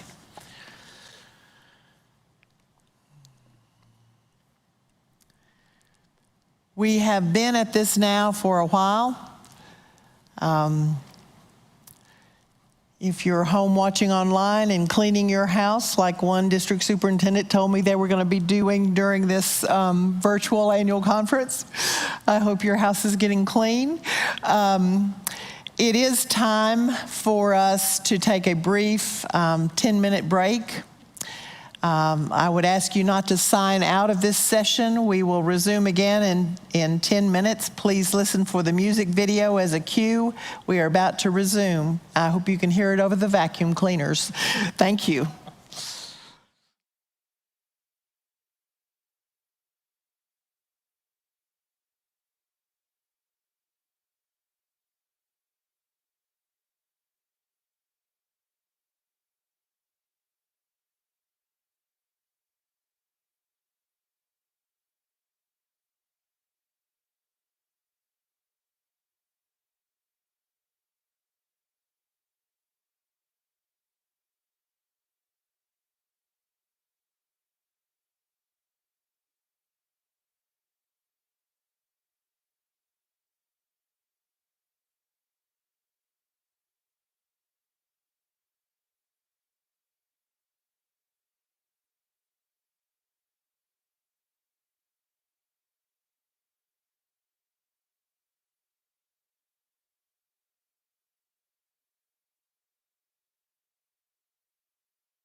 my strength, my song, this cornerstone, this solid ground, firm through the fiercest drought and storm. What heights of love, what depths of peace, when fears are still, when striving cease, my comforter, my all in all, here in the love of Christ I stand. In Christ alone, who took on flesh, fullness of God in helpless babe, this gift of love and righteousness, scorned by the ones he came to save, till on that cross as Jesus died, the wrath of God was satisfied. For every sin on him was laid, here in the death of Christ I live.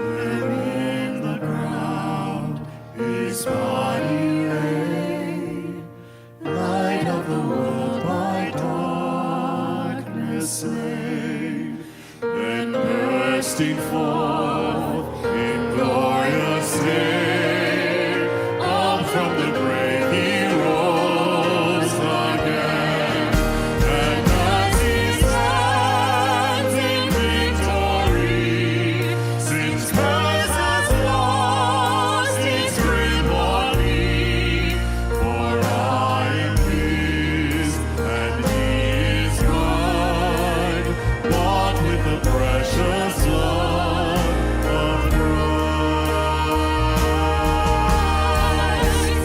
On Christ the solid rock I stand, all other ground is sinking sand, all other ground is sinking sand.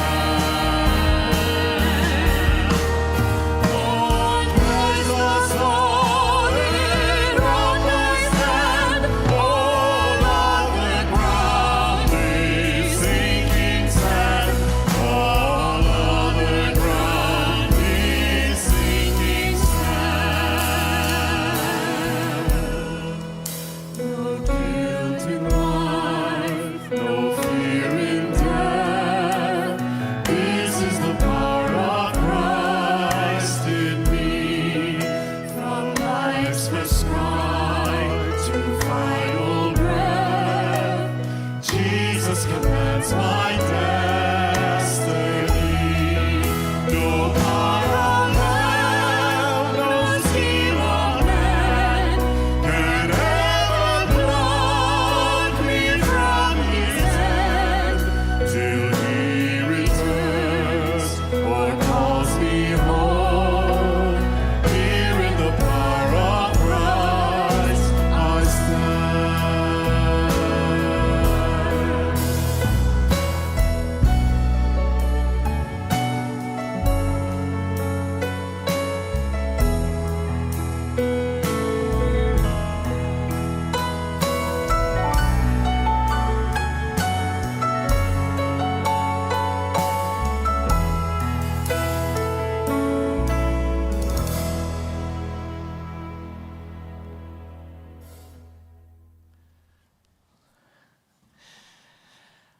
All right, thank you.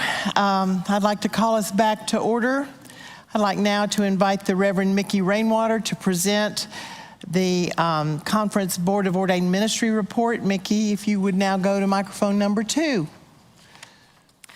Bishop Taylor and members of the annual conference, Thank you for the honor of standing before you for a fifth year as the chair of your Holston Conference Board of Ordained Ministry.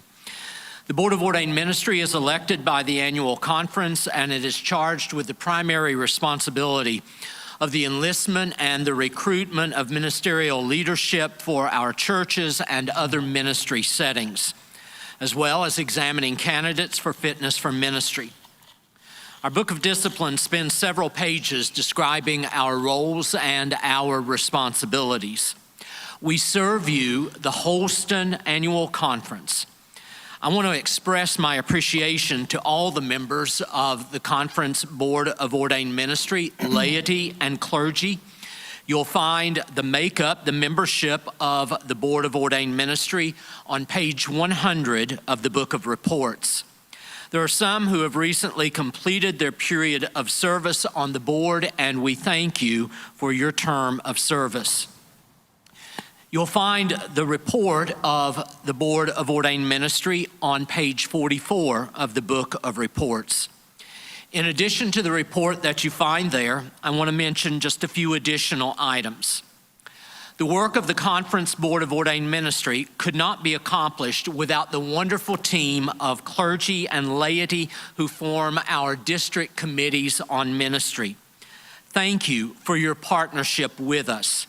The work of this board could in no way be completed as effectively as it is without the chairs of the respective divisions, orders, and committees who provide many volunteer hours of leadership for their teams. And we certainly could not do what we do without the staff who support our work. Terry Goodman, our conference secretary and director of clergy services and clergy concerns. Brandy Williams, the administrative assistant in the Office of Conference Secretary and Clergy Services, and Sue Weber, who supports continuing education. And this year, we could not have managed the virtual interviews of Full Connection, provisional, and associate members without the technological expertise of Tim Jones transporting us from room to room at what seemed like warp speed. I felt like I was in a Star Trek movie every time we got together. We, the Board of Ordained Ministry, appreciate the opportunity to serve the annual conference, and we look forward to our continued journey with those who are discerning and responding to God's call on their lives. It's now my pleasure to share with you the names and I hope the pictures of those the Board of Ordained Ministry worked with this year and who the clergy session meeting on June 8 approved. For associate membership, J. Steve Patterson and Linda Lee Whitehead Rosar. For provisional membership as elder and commissioning, Austin Byerly, Rachel Collins, Tyler Chase Krickenberger, Jacqueline Davis Gines, Kim Dunn, John Gargus, Kevin Gray, Brooke Hartman, Jennifer McIntyre, Timothy Robinson, Don Sheeler, Thomas Stubbs, and Michael Vaughn.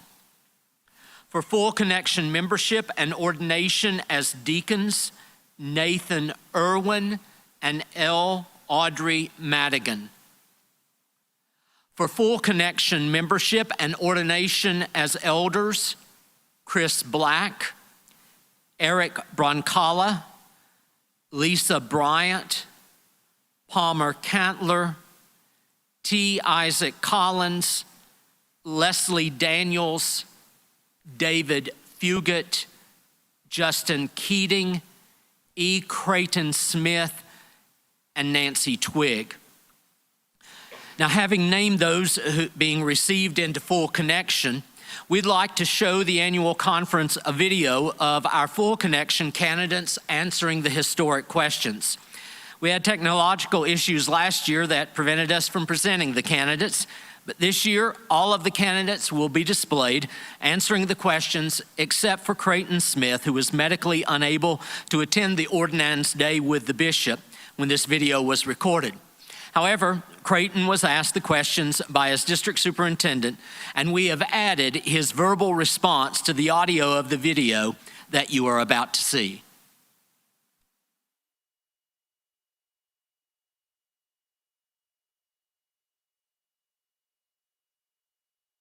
My friends, I want to ask you today these historic questions that every member, every full member in the annual conference has answered since John Wesley instituted these questions.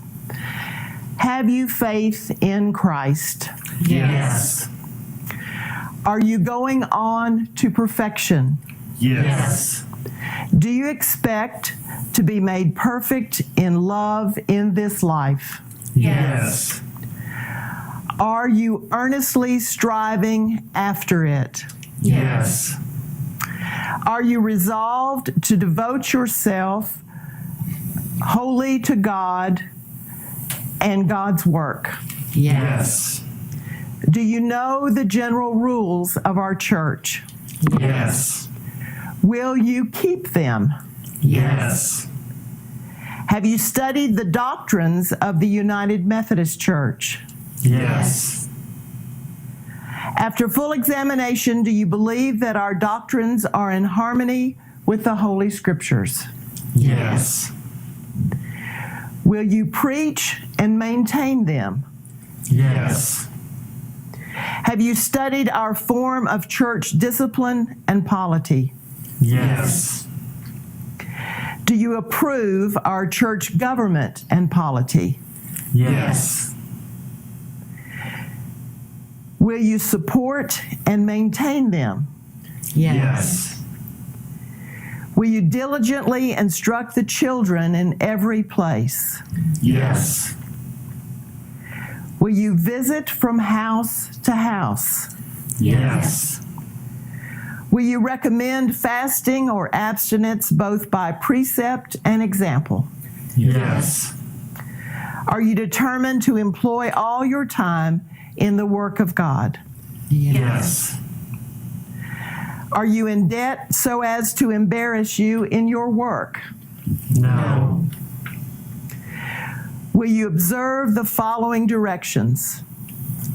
Be diligent, never be unemployed, never be triflingly employed, never trifle away time, neither spend any more time at any one place than is strictly necessary, be punctual, do everything exactly at the time, and do not mend our rules, but keep them, not for wrath, but for conscience sake.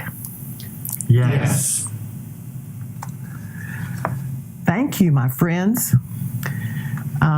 These questions will be presented to the clergy session, and we will look forward to your ordination service in person. So thank you very much, and God bless you all. It's a joy to be with you this day.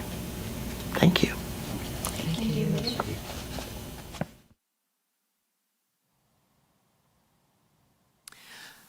Bishop Taylor, I would like to thank you for your own service in the Holston Annual Conference as chair of the Board of Ordained Ministry.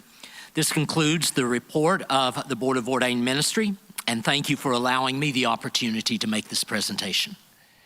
Thank you, Mickey, very much. I want to also thank all of the board for your work. I'm not sure that, we make this presentation, but this really does affect every pastor across this annual conference. And you have answered at the clergy session the question of one of our minute questions, are all the clergy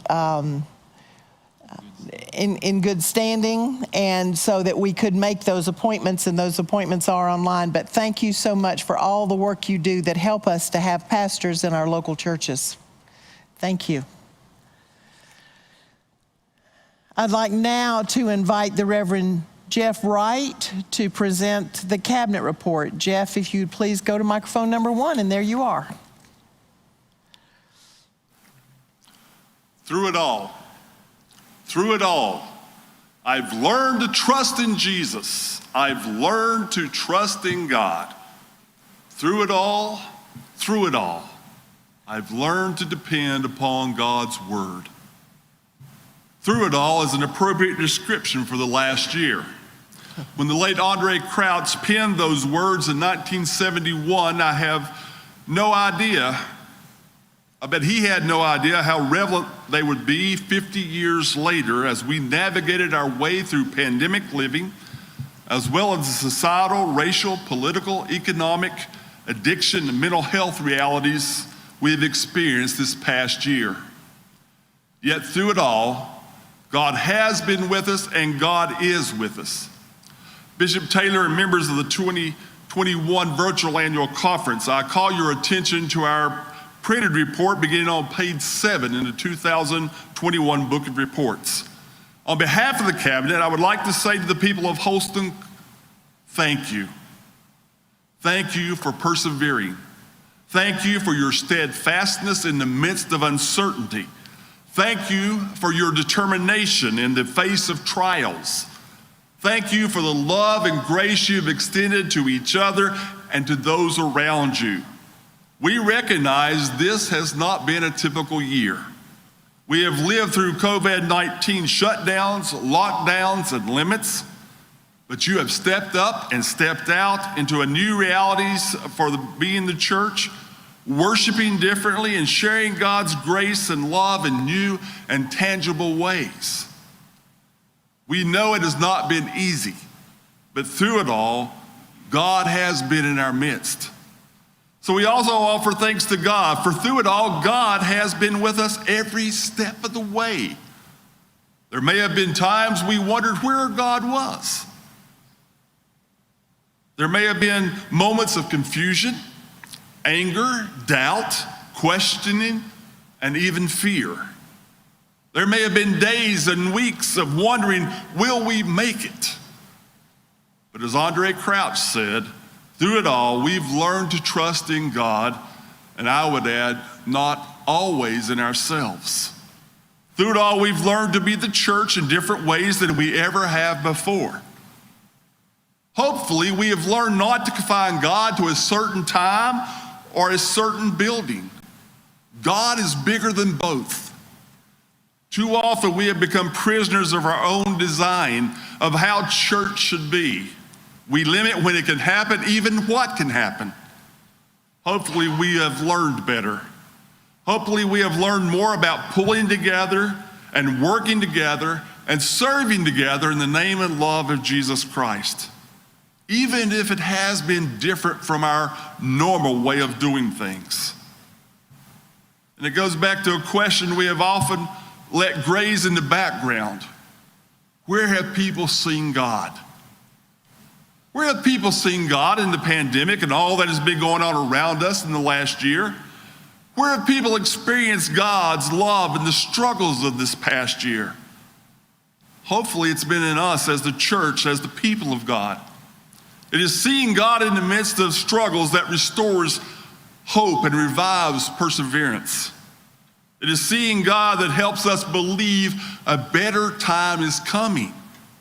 So on behalf of the Cabinet, I want to thank each of you, clergy and laity alike, for all you have done to help others see and experience the power and hope of Christ in the midst of all that has gone on in this year. Thank you, Holston, for listening to God and trusting God. Thank you, Holston, for being the church even in the midst of uncertainty and confusion. Thank you, Holston, for continuing to support your church through your prayers, presence, gifts, service, and witness. By doing so, you have borne a powerful witness to the world that God has not abandoned us or them. Thank you, Holston, for being flexible and innovative, for being adaptable and less prescribed. Thank you for your patience with protocols you may not have agreed with. Thank you for learning new ways of doing online Bible study and worship services and all those Zoom meetings we shared. Thank you for learning new ways to give to your church. Thank you for putting the good of others above personal wants and wishes.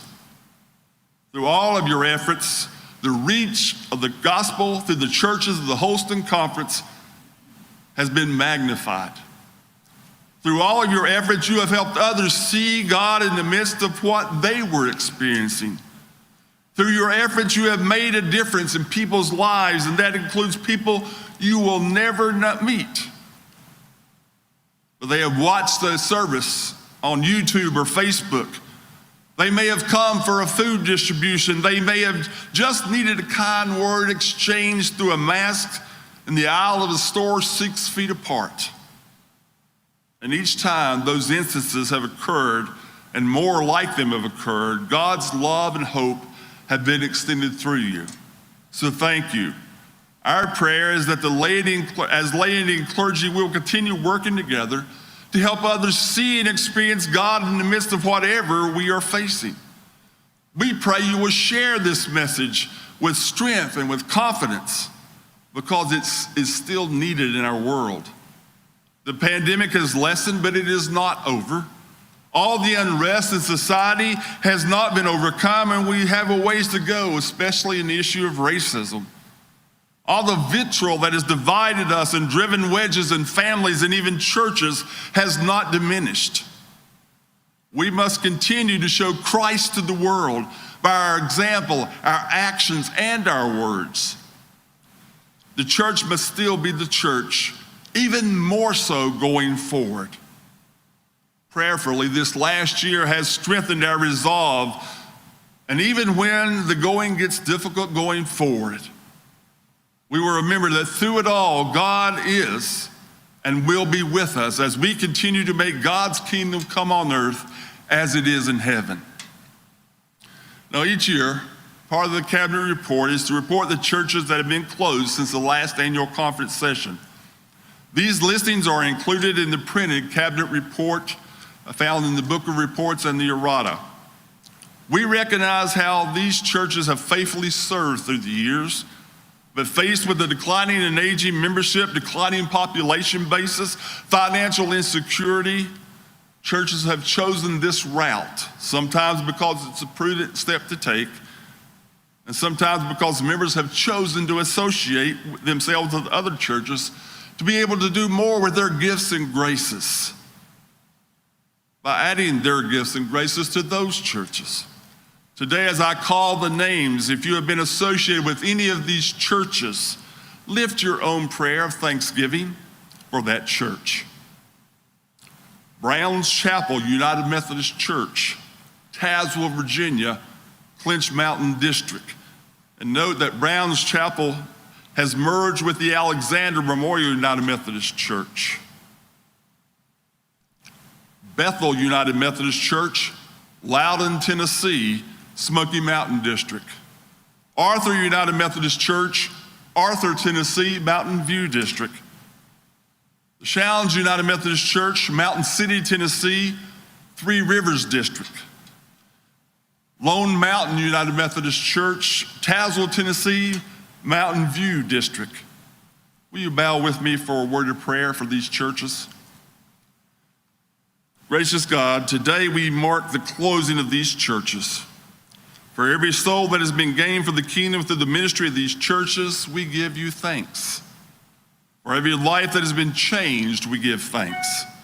As generations have prayed prayers and sung praises to you, as they have been blessed by the presence of your Holy Spirit, which can change lives, as they have celebrated the Lord's Supper, nurtured one another in the faith, confessed their faith, been baptized, as they have mourned the dead, and created new families through marriage, we praise you for all those experiences of your love and grace.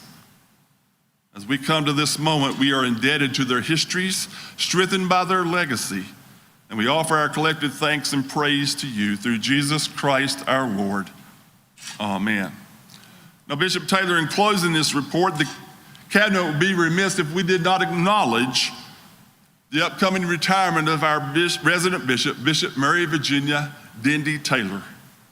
Bishop Taylor, you've been part of our conference, the fabric of our Holston Conference, for nearly 48 years, serving as a pastor, as a district superintendent, and for the last 9 years as our resident bishop, following 8 years of service in the South Carolina Annual Conference.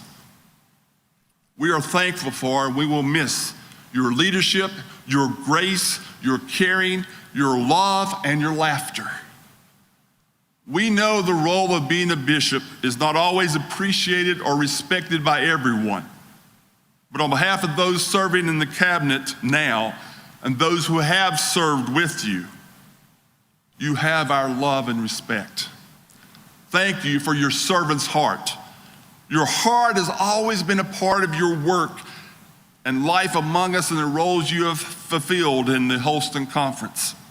We will miss you, and our love and prayers go with you. We'll have a longer acknowledgement, as you've heard several times today, during the in-person conference in August. But Bishop Taylor, please know this. We also pledge to work with Bishop Deborah Wallace Paget with the same love and respect we have given you. But since you are not retiring right now, and since there's more work to be done, let me say, Bishop Taylor, this concludes this portion of the cabinet report. Thank you, Jeff, very much. As you all know, in 2020, there was a pledge that the extended cabinet would undertake a study of racism and ways to combat it in our annual conference. And so I'd like to invite the Reverend Kim Goddard, Superintendent of the New River District, to tell us how the extended cabinet has responded to that pledge. Kim, if you would, and there you are on microphone 2. Thank you. Thank you, Bishop. Members of the annual conference. The extended cabinet began meeting in September 2020 with Reverend Leah Burns as our facilitator in response to the Council of Bishops' call to action and that of Holston Conference on dismantling racism. We have continued to meet nearly every Monday since then. Our discoveries and our conversations have been honest, thoughtful, and overall a time of uneasy discovery and recognizing our own places of personal bias. There have been many moments of uncomfortable silence and struggle to put our next steps into words and our words into action. I would like to tell you the cabinet has a multi-phase, step-by-step process for moving the conference and each pastor, congregation, city, community, and church member to a place where institutional racism, bias, and inequality are a thing of the past in Holston Conference. I cannot say that, nor would you believe it if I did. I can tell you some things we've discovered. We've learned that systemic racism is real, though it's too easy to ignore, even or especially in the church. We've discovered we're not anti-racist just because we don't say the N-word and don't tell racist jokes or laugh at those who do. It's not enough to teach our children to sing red and yellow, black and white, all are precious in His sight, but fail to illustrate the words with our actions and attitudes. There will never be a time when it's convenient to have the hard conversations about race. There will always be a pandemic to recover from, a general conference to navigate, a crisis crying for our attention. But what about the names? George Floyd, Breonna Taylor, Ahmaud Arbery, or more locally from Holston Conference, Justin Taylor, Stanley Freeman, Janaria Mohammed, Jamarian Gillette, and Anthony Thompson. 5 black teenagers at Austin East High School in East Knoxville, all killed since January of this year by gun violence. How is that not a crisis demanding our attention now? Maybe the problem is not having the right time for the conversation, but the will. And maybe the will for confronting racism comes when we stop thinking in terms of an issue to address and start thinking about what we can and should do to help our neighbors whose children are dying within blocks of United Methodist churches. Churches that represent all of us, because these are Holston churches. And even more, they represent all of us because those buildings and steeples bear witness to the one we call Lord and Savior. The one who tells us all we need to know, tells us that all we need to know about bringing the kingdom of God to earth here and now is contained in the commandment to love God and love neighbor as we love ourselves. The Word made flesh, who embodies the kingdom and calls us to follow him, to see every person as Christ sees them, his own beloved and precious children and ours. Can the key to dismantling racism be as simple as loving your neighbor? That's what Jesus said. But don't be fooled. Simple doesn't mean easy. If it were easy, maybe we would have done it years ago. Loving our neighbor means knowing our neighbor. And knowing our neighbor means building relationships, honestly seeking to see and understanding life through another's lens. Loving our neighbor is more than thoughts and prayers left on a Facebook comment post, more than concern and sorrow, more than empty promises and pious platitudes. Loving our neighbor, working to dismantle racism, is not a social agenda. It is not a political agenda. It is first and only a kingdom agenda. So I cannot tell you that even after 8 months of meeting, the Cabinet has a 1, 2, 3 plan for how we will dismantle racism in the annual conference. History tells us we are good at giving reports and not always so great at making a difference. So I'm not going to announce grand plans and timelines. We continue our work. We have some long-term goals and will work with the Racism Task Force to offer resources and provide education and conversation in our districts and local churches. But I can and do ask this: hold each other accountable. Hold the Cabinet accountable to continue this very important work. If you're white and you don't have close relationships with people of color, ask yourself why. And then ask yourself why not, and commit to change it. We know what to do. It's kingdom work, and we have an amazing model in Jesus the Christ. Bishop Taylor, that concludes the Cabinet's report. Thank you very much, Kim, for that report. It has been a time that the Cabinet has been very committed to spending and reflecting and talking about and reading. And so thank you so much for what you've presented to the annual conference. I think this is helpful for them to know where we are at this point. Thank you. I'd like now to call on the Reverend Mike Sluter, our Director of Connectional Ministries, to present the Connectional Ministries report. And there you are, Mike, at microphone number 1. Hello again, Bishop, and hello again, Holston Annual Conference.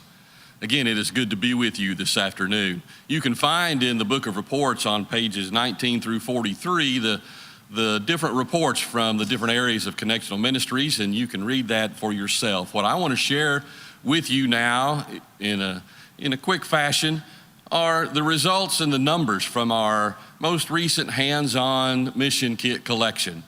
And I want to thank you, Holston Conference, for all that you have done and all of the ways that you have participated over the last year. Last year was just different with the pandemic, and we did 2 different collections, and I appreciate all that you were able to do and to participate in. And this year we were able to get close to what we did in 2019. So you're back at it, and I thank you. I just want to share some numbers with you from the shipment that's going to Liberia. Both shipments are on their way now. The Clinch Mountain District collected school kits, and they collected 317 school kits. Thank you, Clinch Mountain. Hiwassee collected health kits. They got 440 health kits. Thank you, Hiwassee. The Mountain View District collected food buckets for Liberia. They collected 432 food buckets. Thank you, Mountain View. The Three Rivers District collected school kits as well, and they collected 550 school kits. Thank you, Three Rivers. I was in a Zoom call just 2 days ago with Helen Roberts Evans, the missionary there in Liberia that receives this shipment that we send, and she was so thankful for, they just, believe it or not, they just received 2 weeks ago the shipment from December. It took a while to get there, and so she's in the process of distributing those and will be distributing these when they arrive there near the end of July. Thank you for what you are doing on behalf of our brothers and sisters in Liberia. I want to move to the Zimbabwe shipment, to the supplies that will be going to Ishe-Anesu, our home for children there. That means God with us in the midst. God is with us. The Appalachian District collected school kits, 632 school kits. Thank you, Appalachian District. The New River District collected health kits, 393 health kits. Thank you, New River. The Scenic South District collected home buckets, cleaning buckets of cleaning supplies, 889 buckets of cleaning supplies. I'm going to tell you a short story in just a minute about those buckets. The Smoky Mountain District collected food buckets, 800 food buckets that will be helping to feed the children there at Ishe-Anesu. Tennessee Valley District collected food buckets as well. They collected 600 food buckets. All told, with both shipments, 5,053 different mission kits were collected and packed onto the shipping containers with an estimated value of approximately $123,822. Thank you, Holston Conference, for your commitment to serving and to sharing out of your abundance, and literally helping to keep people alive, people that you'll never meet. Thank you so much for what God is doing in your hearts. I told you I was going to share a quick story with you about those buckets coming up out of the Scenic South District. It was on the Wednesday afternoon. It was getting late into the afternoon, and those of us that were still there in the containers loading were getting tired, and we knew that there were almost 900 buckets on the way. And we thought, oh my gosh, this is going to take us the rest of the night. About the time that the buckets showed up, a car pulls in, and hops out of this car is a young man in an Army uniform. He's an Army National Guard recruiter in the area there in the Maryville area. And he jumps out and he says, there's going to be another carload coming with some more guys that look a whole lot like me. And they helped us unload all those 900 buckets. But the story I wanted to share is how he ended up coming.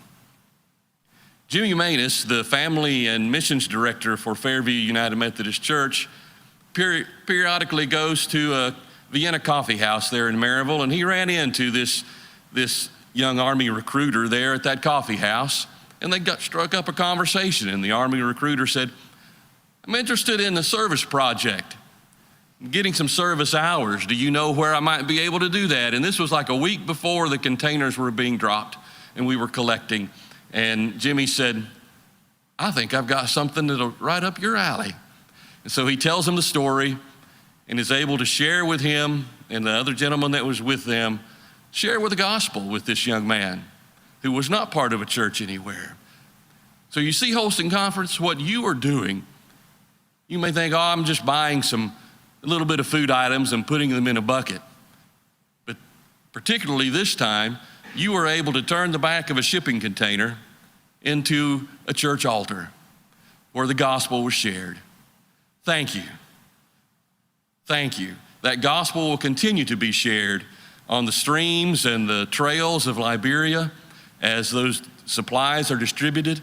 That gospel will continue to be shared on the grounds and in the schoolrooms of Ishe-Anesu and in the homes of those children as they eat the food and they use the school supplies that you are sending. So thank you, Holston Conference, for always stepping up big and being part of what God is doing here in Holston and around the world. I want you to watch a short video now that just to show you some of the pictures of the goings-on that happen when you're loading shipping containers. And Bishop, at the end of that video, that will conclude my report.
Wow.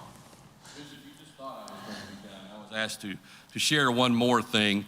You heard the bishop refer in her opening devotional and part of the State of the Church. I can't remember which one it was. You mentioned Reverend James Moho, one of the Ugandan pastors that that I personally have worked with for the past 12 years in our ministry with our pastors in South Sudan. He recently died of COVID-19.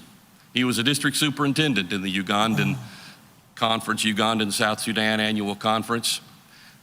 Uganda, as of this week, has shut down for 42 days temporarily. They have shut down all churches. They have shut down all gatherings. They have shut down any movement in between districts.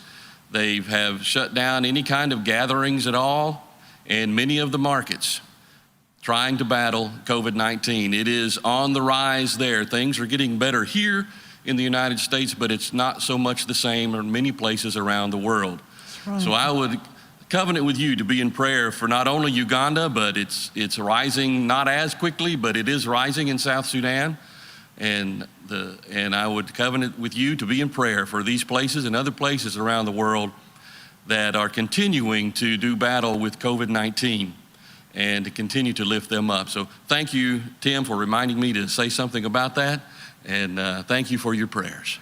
Mike, while you're still here, could you say a word about our South Sudanese in the refugee camps in Uganda? Yeah, sure. With this shutdown, schools are also shut down, so any of the South Sudanese that were able to get out of the refugee camps into schools are now back in the refugee camps. One of the byproducts of this shutdown is you can't travel. Only the public vehicles and the government vehicles can travel, so private vehicles cannot travel, so which means that many people cannot go to market to get food. And if you're in the refugee camp, you have to go to a market to get food. That also means that they can't deliver as the supplies and the rations as often and as much as they normally would. So for many, many people in the refugee camps during this shutdown, life gets even harder. Not that it was easy to start with, but food, to disperse the food gets even harder. So it makes it difficult. Our folks are continuing to, in the midst of that, our South Sudanese brothers and sisters continue to thrive in the refugee camps, and they've started 3 or 4 more churches this year in the refugee camps, and Fred Deering is in communication with them. He and Libby are still stateside here. Fred was going to be returning in July to Uganda, but with this shutdown, that kind of puts that on hold for now. And so continue to keep them in your prayers as they continue to do the work of the church and you thought it was difficult here during COVID-19, you haven't seen anything. So continue to lift them up. Thank you, Mike, so Thank much you. for sharing that. I know there are people who are across Holston who will continue to be in prayer for our brothers and sisters there who are experiencing such difficulty. All right. Leah, Reverend Leah Burns, it's good to see you as always. And I'd like to welcome you to the microphone and to talk to us. Okay. Well, it's good to see you too, Bishop Taylor. Good afternoon, colleagues and friends. My name is Reverend Leah Burns, as you heard, and I'm the pastor at Lenancini United Methodist Church in the Tennessee Valley District. And I've been asked to say a few words by Bishop Taylor this afternoon on dismantling racism. And that's a daunting task, and it's not daunting because I don't have anything to say. Those of you who know me know I have a lot to say. It's daunting because I have to think about what I can say in 5 minutes on this topic. And so, let me try. Last year, when I spoke on this topic, the world had been rocked to its core by the murder of Mr. George Floyd under the knee of Derek Chauvin, police officer. Overnight, racial justice was in the spotlight everywhere. Our Council of Bishops stated that this was a long overdue time of reckoning for us as a church, but also for our communities on racism. And so now, a whole year later, many are celebrating that a jury did find that ex-police officer guilty on all of the charges. The Reverend Dr. Iva E. Carruthers spoke of this verdict using the term Sawu Banani. This is South African Zulu language, and it means we see you, we value you, we respect you, you are important to us. Sawu Banani. For this one time our Black lives matter. We are seen and we are valued. Sawu Banani. But even as the guilty verdicts of Derek Chauvin settle in across the country, the violence against Black people and Black youth continues. And this is the case in my community of East Knoxville, where my church is located, where since January of this year, as you heard Reverend Goddard mention, since January of this year, 4 of our young people were shot and killed by gun violence. And then on Monday, April 12th, at 3:15 p.m., yet another of our youth was shot and killed. This time, it was by the police in the bathroom of the high school. It took my breath away. When I heard the news flash, it took my breath away. When I saw the alert come across my computer, I began to sob. Not another one of our babies shot dead. God, surely this isn't so. I didn't want to believe it. Another mother's child shot dead, this time in school, where you would think a child would be safe. I thought of the words of the prophet Jeremiah. A voice rises from Ramah. Mourning and bitter weeping are heard night and day. The voice is Rachel's, and she's weeping for her children. She will not be comforted, for her children are no more. There are so many people who are sheltered from the effects of this kind of violence and pain. When they scroll through the media reports and they watch the viral videos that detail the last seconds of a person's life, there's inherent disassociation with that, because the victim doesn't look like anyone they know, It doesn't look like anyone that they love. But when I see those same media reports, and when I watch those same videos, I see me, my face, my features, my church family, my community. This is us. The violence experienced by Black communities and other communities of color needs to push us as United Methodists to think more deeply about how white supremacy functions in our society. We must continue the work of dismantling systemic racism so that the lives of Black and Hispanic and Asian and Pacific Islander and Native American sisters and brothers will no longer needlessly be taken. We are called as a people of faith to work for a world in which love and peace and justice reign. This is the work that we must do as a continuing commitment to our baptismal vows. Now, I know that there are those who do not agree with this approach, those who do not sense the need, they don't see the urgency of it. Still, we must not allow that to slow us down. We must not allow it to deter us from the urgency of this work. We must press on. And you must understand that the God that we serve cares about the marginalized. Remember, Jesus healed the woman with the issue of blood. Remember the man who was possessed by a legion of demons. He had chains on his wrists and his ankles. Jesus freed that man. Jesus cried at his friend's tomb. Jesus turned the other cheek. Jesus forgave those who hung him on a cross. Jesus came to bless the weak and the oppressed and the broken in a world that admires only the strong. And he tells us to go and do likewise. In the Old and New Testaments, we hear God's call for us to do justice, Micah 6:8. We hear God tell us to repair and heal brokenness in our communities in Isaiah chapters 58 and 61. We hear God tell us to love one another in John chapter 15 and elsewhere. In Isaiah 58 and 6, the prophets prophesy about loosening the chains of injustice and setting the oppressed free and breaking every yoke. This is the scriptural basis for dismantling racism.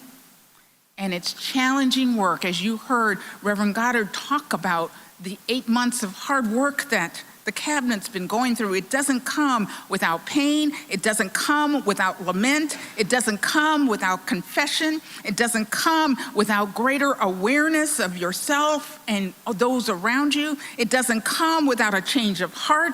It doesn't come without a conversion. It doesn't come without a deep commitment to change the narrative and bring about the transformation that we say that we all long for and that we say that we desire. It is indeed only through the power of the Holy Spirit which gives us the means to respond faithfully to this challenging work. God's call for the church is a call to this difficult work, but it's a call where Jesus Christ empowers us and gives us the direction to fulfill this requirement, doing justice, loving kindness, and walking humbly with our God. And so, I came by here today to let you know that at my church, at Lynn and Sini, we are no ways tired. We are no ways tired of doing this work. We are no ways tired because there is too much at stake. Too much at stake to be tired, too much at stake to keep crying and wringing our hands and saying we don't know what to do, we don't know what to say. The lives of our babies, our children, our youth, our future, all are at stake. And so we are no ways tired. And so my question is, what about you, Holston Conference? What about you? Are you with us? Bishop Taylor, this concludes my comments. on dismantling racism for today. Thank you so much for listening to my perspective. Leah, thank you so much. I can't thank you enough for all of the insight you have shared with the extended cabinet as we have met on Zoom for these many, many hours. I just love you dearly, my friend. Thank you. Thank you. Right back at you. Thank you.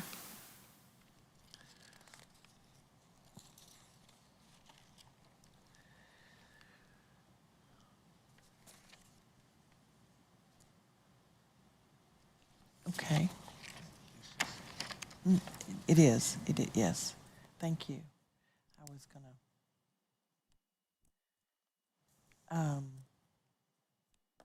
Sorry. So I'd like to call upon Kathy Hustis, the Reverend Kathy Hustis, our conference counselor, to present the report of the Sexual Ethics and Boundaries Committee. Kathy, if you would please. There you are. It's good to see you. Good afternoon, Bishop Taylor, members of the annual conference. I bring you greetings on behalf of the Sexual Ethics and Boundaries Committee. Our full report can be found on page 136 of the Book of Reports. Basic and healthy boundaries, dual relationships, appropriate hugging and good touch, the personal need for intimacy, sexual harassment, sexual misconduct, appropriate use of the internet and social media, good self-care, safe sanctuaries, and preserving the sacred trust. By no means an exhaustive list, the mission of the Sexual Ethics and Boundaries Committee is to prevent sexual misconduct and boundary violations through education and awareness. Our work is to review policies and develop resources that promote healthy relationships and self-care for pastors and congregations throughout the Holston Conference. We continue to work on a visionary, comprehensive, and sustainable plan toward prevention, advocacy, and collaboration, going beyond compliance. We are grateful to the Holston Conference for their support in making this a standing committee of the annual conference. And we look forward to adding new members this year who will join our work. It is not easy work, nor popular, but vitally necessary. In the words of John Wesley, we are guided to do all the good you can, by all the means you can, in all the ways you can, in all the places you can, and all the times you can, to all the people you can, as long as ever you can. Bishop Taylor, this concludes our report. Thank you. Thank you so much, Reverend Hustis, and for all the work you do across this annual conference. We are just indebted to you. Thank you for being among us. We had scheduled a 10-minute break, but I think no one's feelings would be hurt if we take a brief 5-minute music break to stand and stretch. And if you agree with that, even if you don't agree with that, that's what we're going to do. So thank you.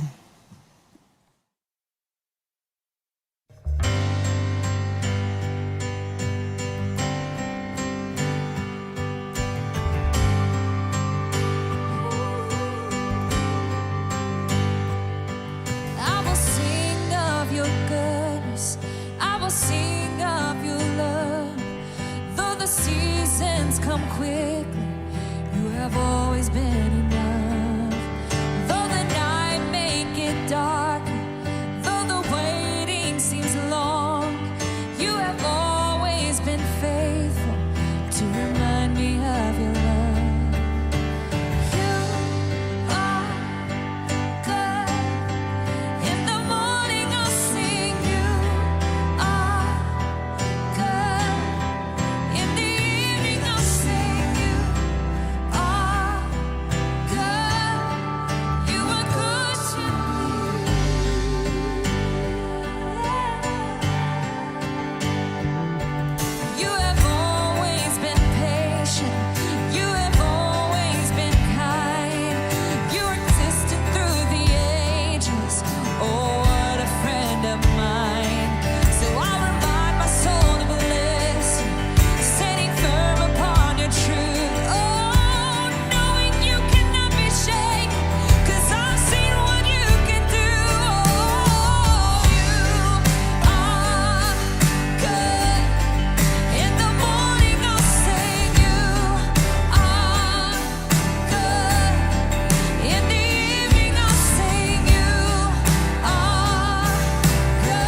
In the morning I sing, you are good.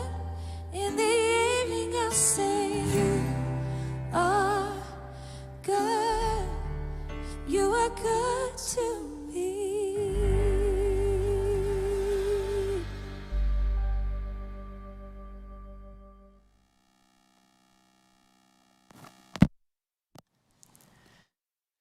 Okay.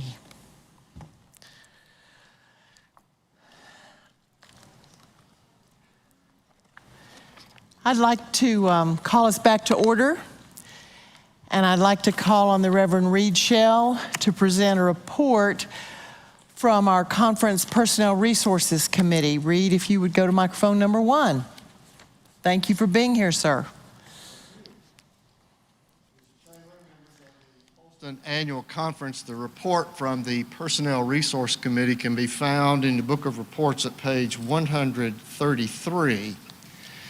And my purpose today probably is just simply twofold. One, I want to celebrate and thank our conference staff for the work over this past year, simply because it's been a year unlike many other years, as you've heard from other speakers, and the challenges have been significant. If Captain Kirk's watchword on Star Trek Enterprise, the Starship Enterprise, was to his crewmate Scotty, "Beam me up," ours this year has been to Tim Jones and his staff, "Zoom us up." We've all been dealing with it in various forms, and at times it's been challenging for us, but we have persevered, and our conference staff has been diligent in their work in the midst of closures, sanitation efforts, and openings back up, and then trying to do ministry in the year of a pandemic. And we certainly, from our committee, wish to thank them for their continued work to do ministry on behalf of Holston Conference. So we do want to celebrate with them their perseverance during this particular time. My other purpose here is to highlight two individuals who have been part of our conference staff, one of whom has already retired, but we didn't have an appropriate time and means to celebrate that person. And then the other will be retiring very soon. And the two individuals I refer to are Sandy C. and Marty Buchanan. Since 2001, Sandy C. has worked in the administrative service area of our conference office. She was tasked with keeping track of data from the districts and churches across the conference to be used for conference information, as well as to be passed on to the general church. Her work put her in touch with district administrative assistants as she collected and compiled reams of statistical information. And then she managed to funnel all of that information into charts and tables for our use. Many times her work was behind the scenes, but it was nevertheless critical and vital to the overall flow of information in our annual conference. Sandy, we thank you for your years of diligent and faithful service to the Holston Conference. Our prayer is that you will not have to deal with charts and spreadsheets in your retirement. But having retired at the end of 2020, this has been our opportunity to publicly thank you on behalf of the annual conference and the Personnel Resource Committee. May God continue to bless you in this new journey in your life. In a different setting, Martha, better known as Marty Buchanan, has lived out her calling on a college campus. First, as a student who participated in the Wesley Foundation on the campus of Radford University, then later as the director of the Wesley Foundation. Since enrolling as a student in 1968, by my calculation, she's been connected to Radford University and the Wesley Foundation for approximately 53 years. The words from her board of directors tell some of the story of Marty's dedication to ministry on a college campus. Marty's leadership at the Wesley Foundation has been one of modeling, teaching, guidance, and practice. Marti has served countless numbers of college students by being present, listening, and then providing opportunities to guide them into a deeper relationship with God, end quote. In addition to embodying hospitality as her spiritual gift, her life verse could be summed up in 1 Peter chapter 4, verses 8 through 10, which reads, "Above all, keep loving one another earnestly, since love covers a multitude of sins. Show hospitality to one another without grumbling. As each has received a gift, use it to serve one another as good stewards of God's grace." Marti, thank you for your faithful witness, your listening ear, and compassionate hugs to all those college students with whom you have shared the journey of life. May God bless you as you enter this new chapter in your life. As you have heard from previous reports, there is yet many challenges that await us at Holston Conference, and our conference staff will be part of trying to address those challenges that present us in ministry as we seek to minister in the name of Jesus Christ. For such persons as we celebrate today, we do give thanks to God for instilling a spirit of service in all their lives. As we all partner with God's purpose, we each do our part in making disciples and seeking to enrich life in God's kingdom. Bishop Taylor, this does conclude our report. Thank you so much, Reed, for your report and for your work on behalf of the conference staff. I just appreciate it so much. I'd like to call now on the Reverend Terry Goodman to present our nominations committee report. Terry, if you'd please continue to stand there at microphone number 2. I will, Bishop. I'll keep standing. Well, Bishop Taylor, I'd like to direct us to pages 90 to 107 in the book of reports. I need to help us understand a process here. You see, the Holston Annual Conference is on a quadrennial nominations format. That means that at the beginning of a new quadrennium, which is typically July 1st, following a regularly scheduled general conference, a new slate of leaders would be elected. That means that on July 1st, 2020, we should have elected a new slate of leaders.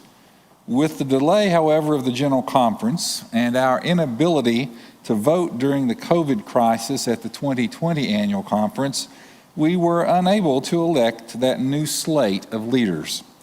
This meant that those elected in 2016 would continue to serve until we could hold an election that allowed proper discussion and debate. Today, I am presenting to the annual conference the slate of nominees that were selected in January of 2020 for election in June of 2020 for the new quadrennium. Those persons will serve the remainder of what would have been the 2020 quadrennium when we elect them at the in-person annual conference. You see, this assumes, and I know that it's a big assumption in our current state of affairs, that there is going to be that general conference in 2022. But nevertheless, whoever we elect will serve us until we get to that new quadrennium, hopefully in 2024, as we put the 2020 behind us. Are you confused? I'm getting confused. I suppose that it would be fair to say that the persons you see on the list before you will be there until we get to that next quadrennium and we get things up and running. Hopefully, that will be by 2024. That means there will be no new slate of leaders in 2022 or 2023. That's the way the quadrennial process works. Rather, we will simply fill in for vacancies that might come for one reason or another. So, with those words of explanation, take a look at your list. Those will be the people that we will be voting on to lead us following the in-person annual conference, which will be on the 28th of August at Meadowview in Kingsport. Bishop, that concludes my report. Thank you so much, Terry. These are challenging times for sure. With the transition, I have asked some persons who have been in leadership to not exit I'm not talking about, but just who are currently in leadership roles so that there can be that stability for the transition with the new bishop coming in. I didn't want everybody to be new for her. But thank you so much for helping us through that process. And you're right, it's confusing and we still don't know what it's going to be. We just know God's going to be in it. Amen. All right. So, hi, you two. Rennie, you are going to help us understand where we go from here, correct? Oh, Jonathan is. Okay. So, Jonathan, how are you? I'm good. How are you today? I'm good. I know that you are going to take the beautiful stuff that Sarah Slack has gotten for us in preparation for this annual conference back to her. And I am. I thought that's why you were still here. So I'm glad you're going to present to us. Well, thank you, Bishop Taylor. And again, I'd like to echo what the bishop has said. My friend and colleague in ministry, Sarah Slack, on the staff of First United Methodist Church, Maryville, has designed and placed the beautiful worship setting that you've seen behind the presiding table. And I know that I speak on behalf of the annual conference in expressing appreciation both for her and to her. Bishop Taylor, on behalf of the Committee on Petitions and Resolutions, and in place of our chairperson, John Eldridge, I offer the committee's gratitude, congratulations, and blessings to you as your retirement approaches, and I respectfully present this report to the annual conference.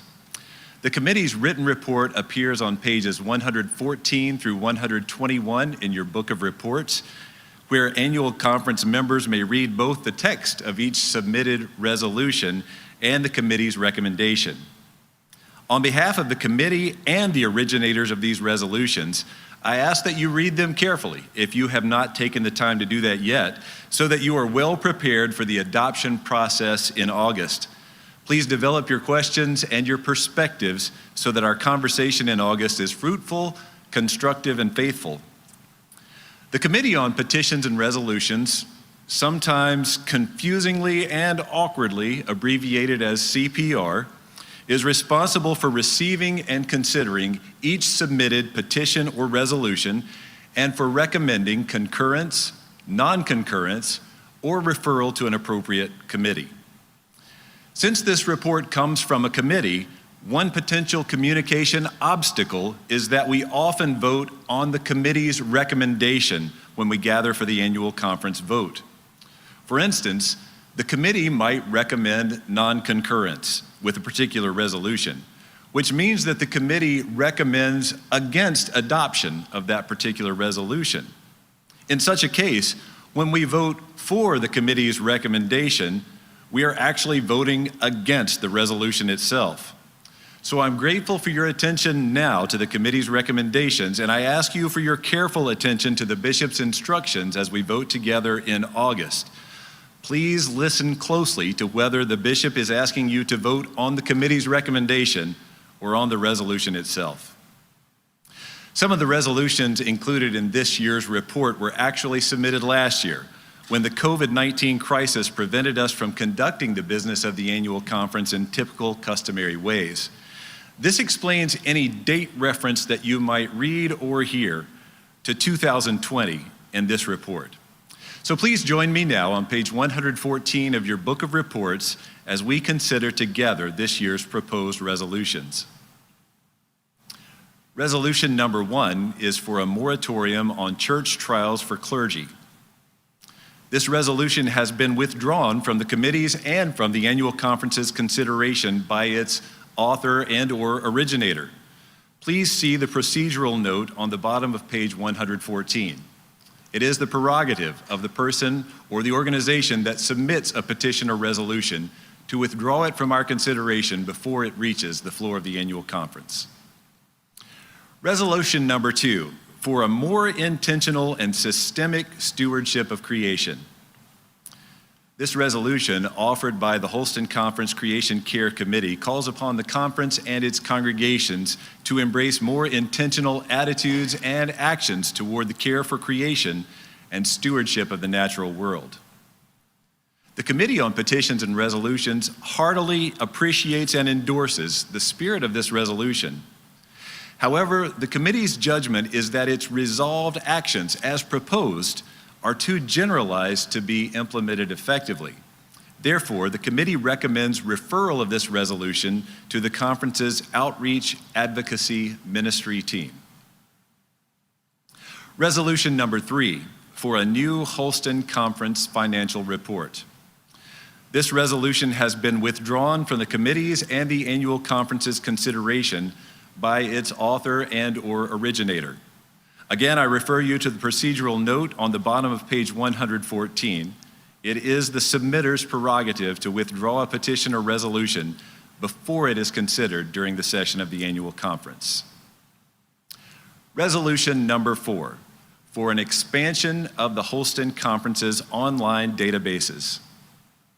This resolution would require the Holston Conference to make available the names and the contact information of certain local church leaders and officers through a log-in online database.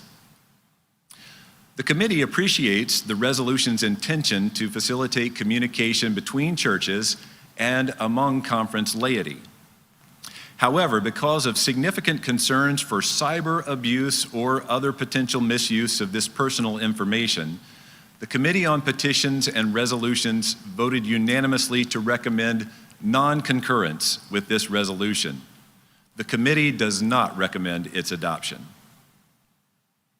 Resolution number 5, for the renaming of the districts of the Holston Conference. This resolution acknowledges the struggle of many to recall the names of our 9 recently formed districts and proposes to name each district for a city within its bounds, in most cases, the name of a previous district. The committee sympathizes and acknowledges that the struggle is real. However, the committee believes that we should honor the work of the conference strategy team and the will of each district's members who voted for the current names. The Committee on Petitions and Resolutions encourages patience and recommends non-concurrence with this resolution. The committee does not recommend its adoption.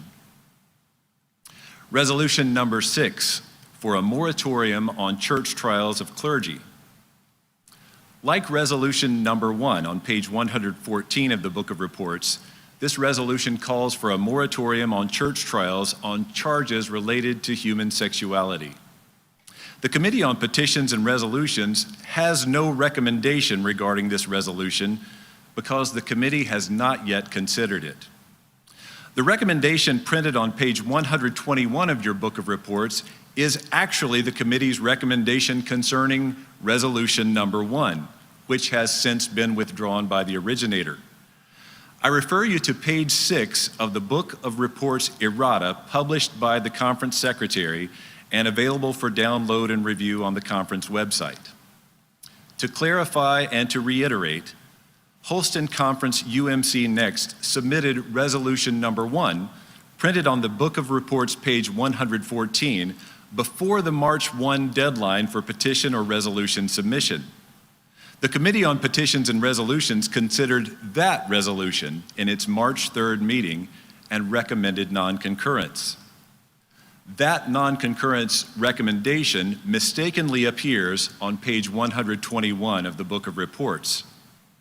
The originator of resolution number 1, Holston Conference UMC Next, withdrew that resolution on March 7, effectively making the committee's recommendation moot.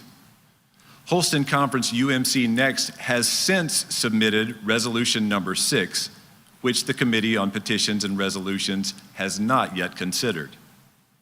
I refer you to the section of the Holston Conference's standing rules entitled Procedures.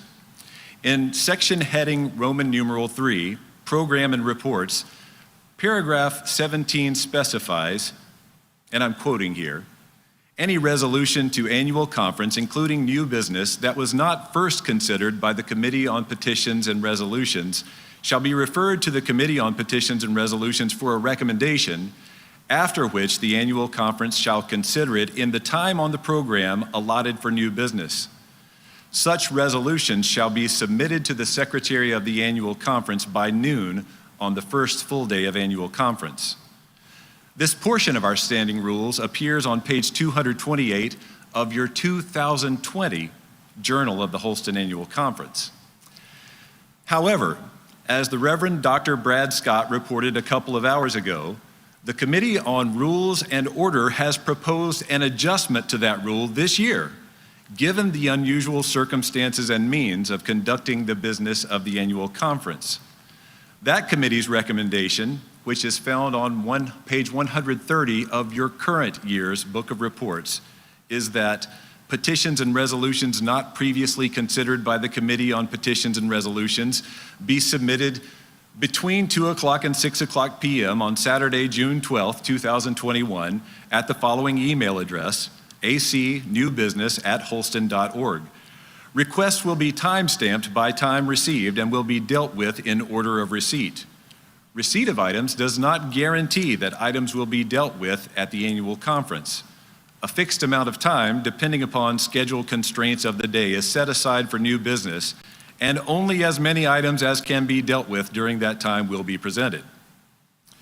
Since this proposed change was not posted or known in the days after our committee's meeting in mid-March, the originator submitted resolution number 6 as an item of new business to the conference secretary by email in early April, well before noon on the first full day of annual conference.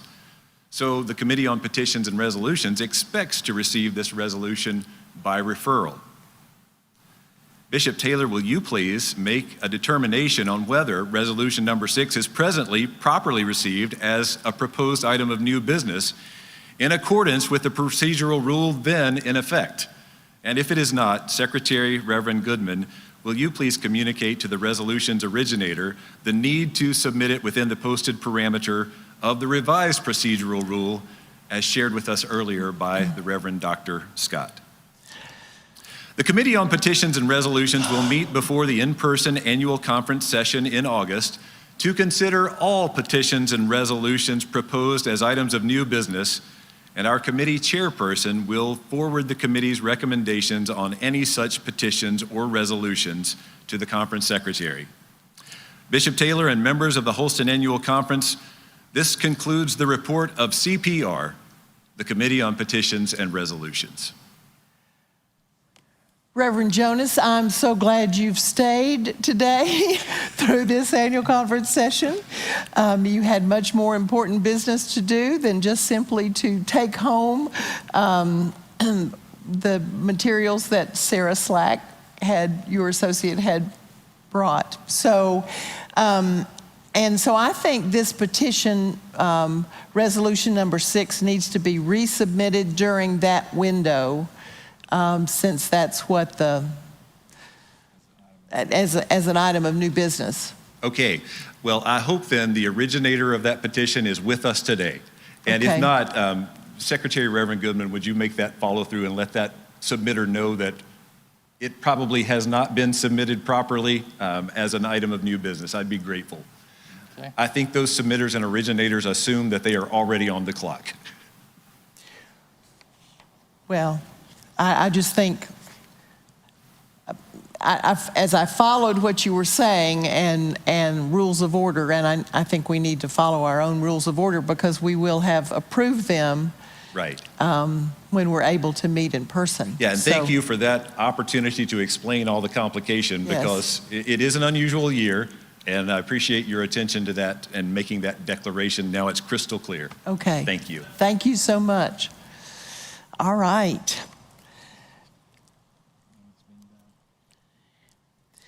Okay, so, and now I'll call upon my dear friend Rennie Morris, who is going to explain our next steps for us. Thank you. We have come to the end of our virtual annual conference session. There are a few things of which I need to remind you. Submission of new business items ends at 6 p.m. today.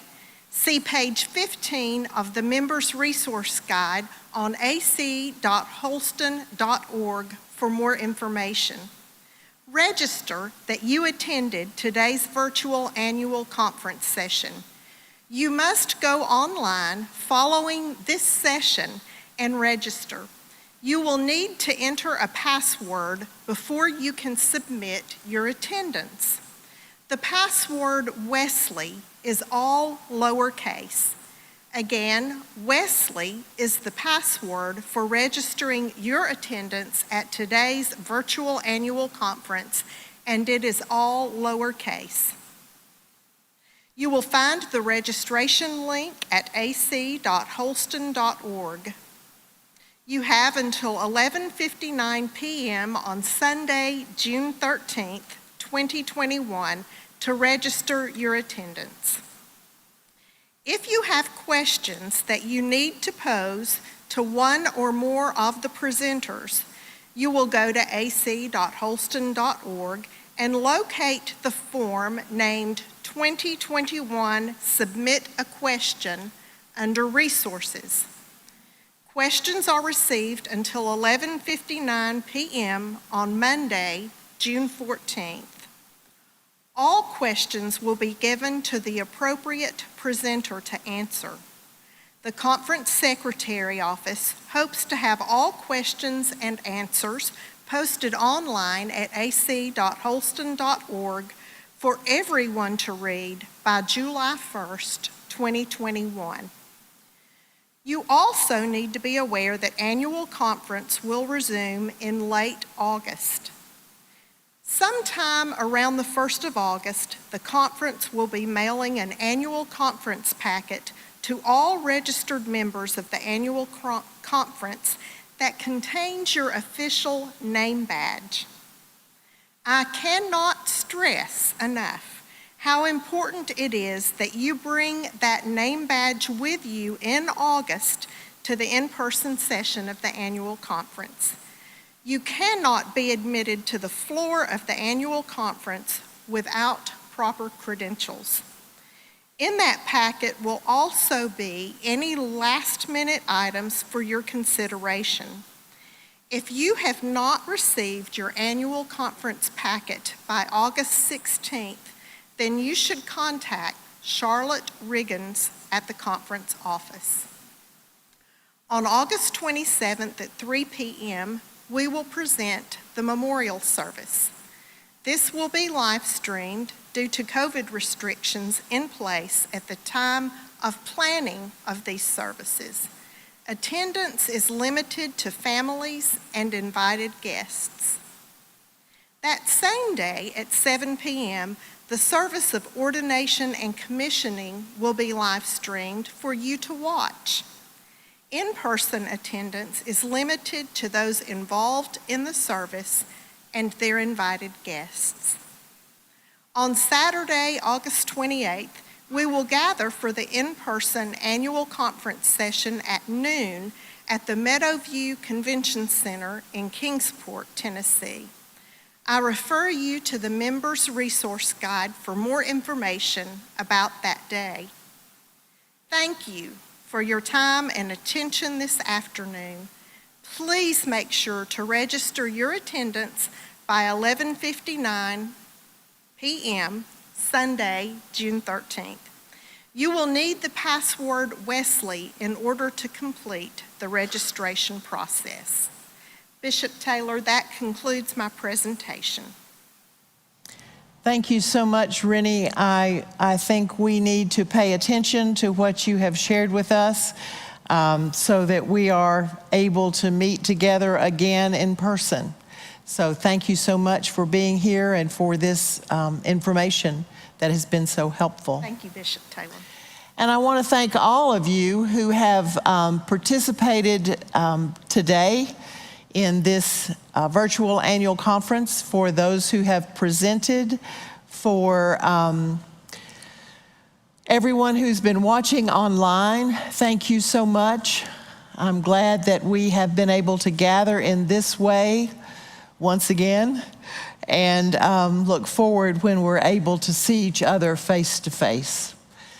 Now let me offer this word of benediction to us all. May the Lord Christ go with you wherever he may send you. May he guide you through the wilderness and protect you through the storms. May he bring you home rejoicing at the wonders he has shown you. May he bring you home rejoicing once again unto our doors. God bless you all, Holston Conference. Please be in prayer for all of the ministries that have been shared this day and for the ongoing work of God's holy church. Thank you.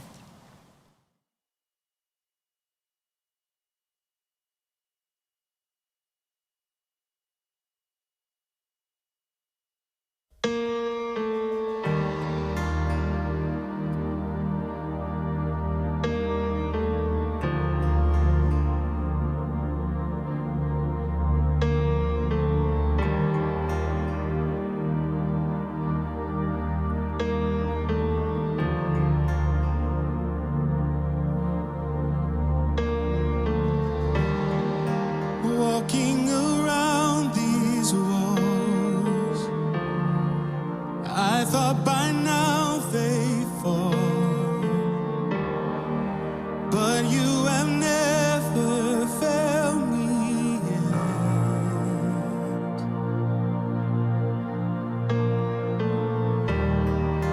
Waiting for change to come, knowing the battle's won, for you have never failed me yet.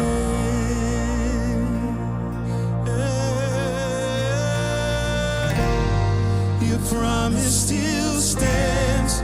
Great is your faithfulness, your faithfulness.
still stands. Great is your faith.